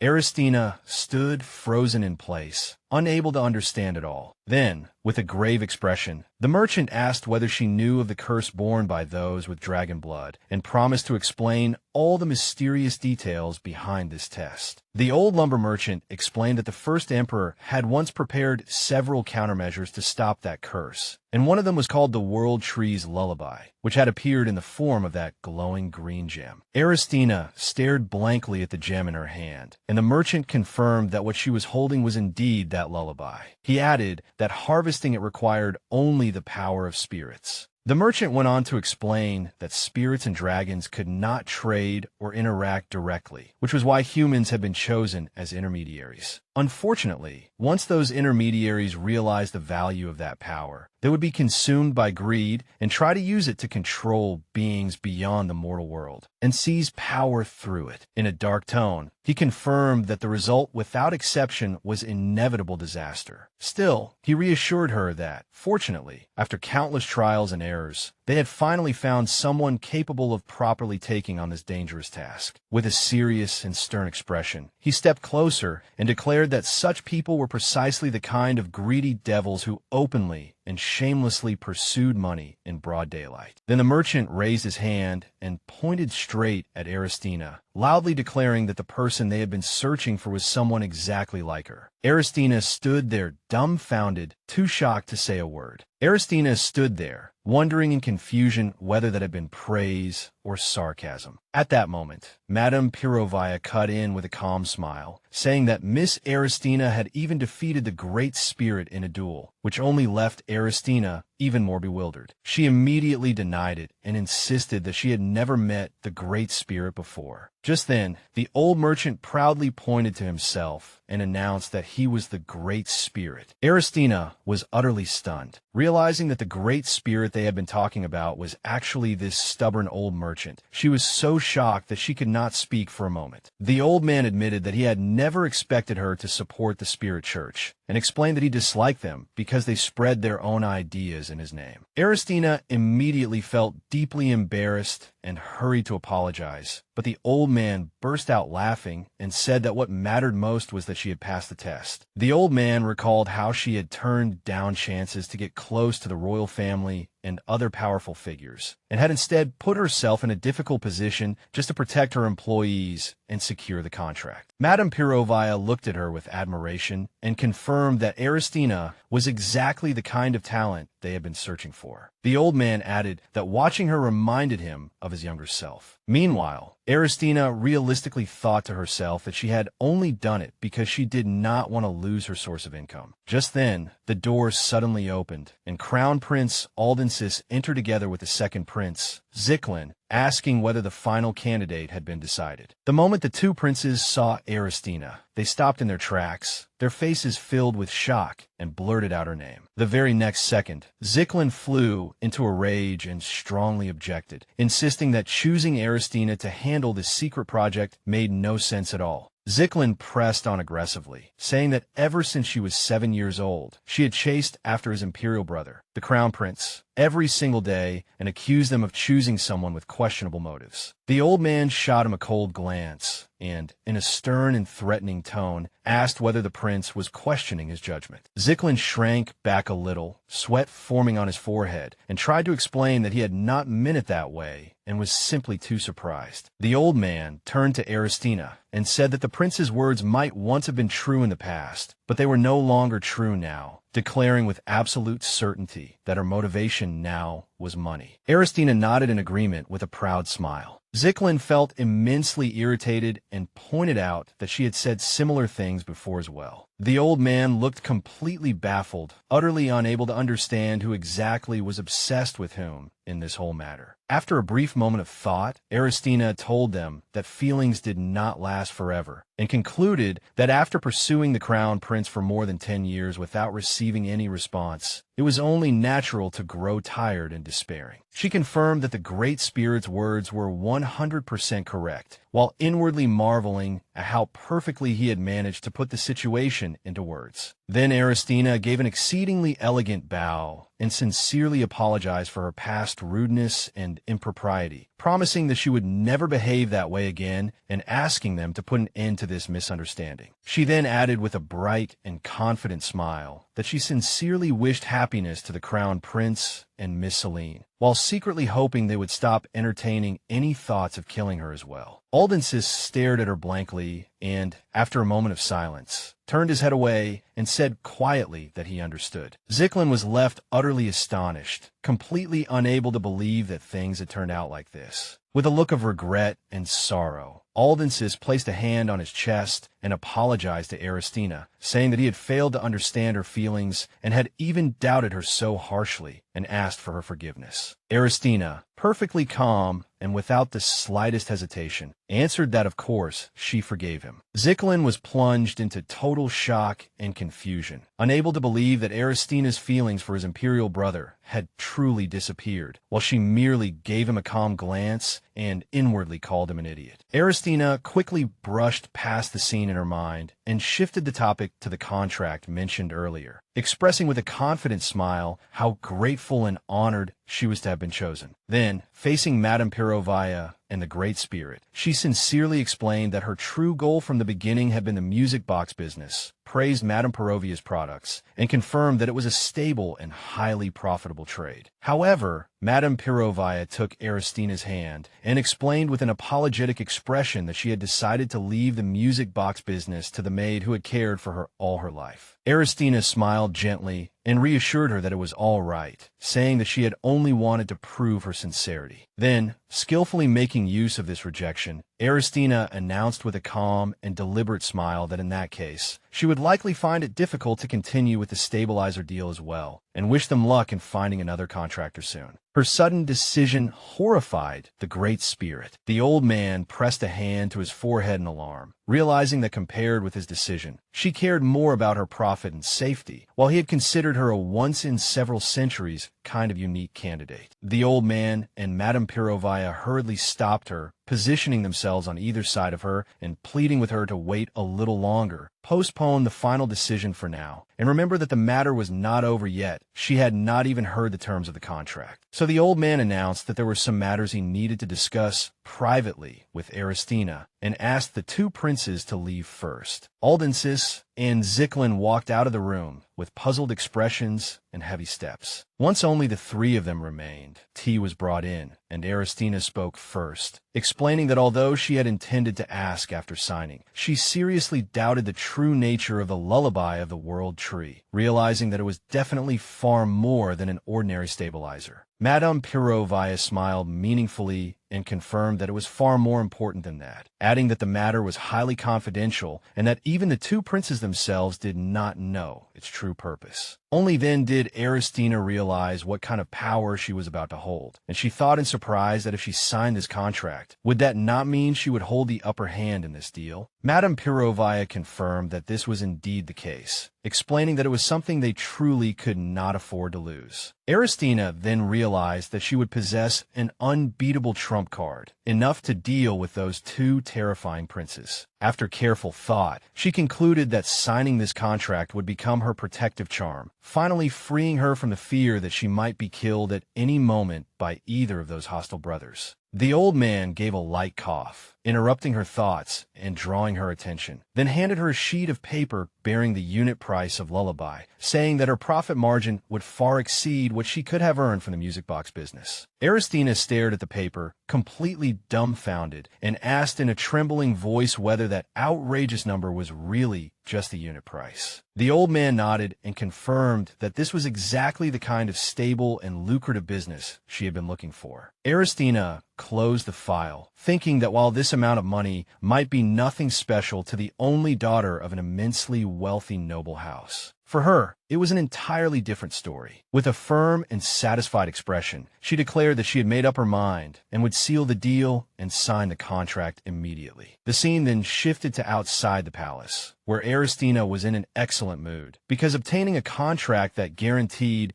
both enormous profit and security felt just like hitting the jackpot. As she walked, humming cheerfully to herself, she thought that this huge accomplishment would finally earn her a little more respect and recognition from her Duke father. However, when she saw her father standing there alone, she suddenly came to a halt, her mind filling with questions as she wondered why he was here. Aristina assumed that word of her success had already spread, so she walked toward him with confident, light steps and even said that there was no need to make such a fuss or get so excited just to welcome her. But then her father turned around and sternly asked if she had lost her mind. Startled by his harsh reaction, Aristina flinched, and the smile on her face turned into shock and confusion. Fearfully, she wondered whether she had somehow ruined something again without even realizing it.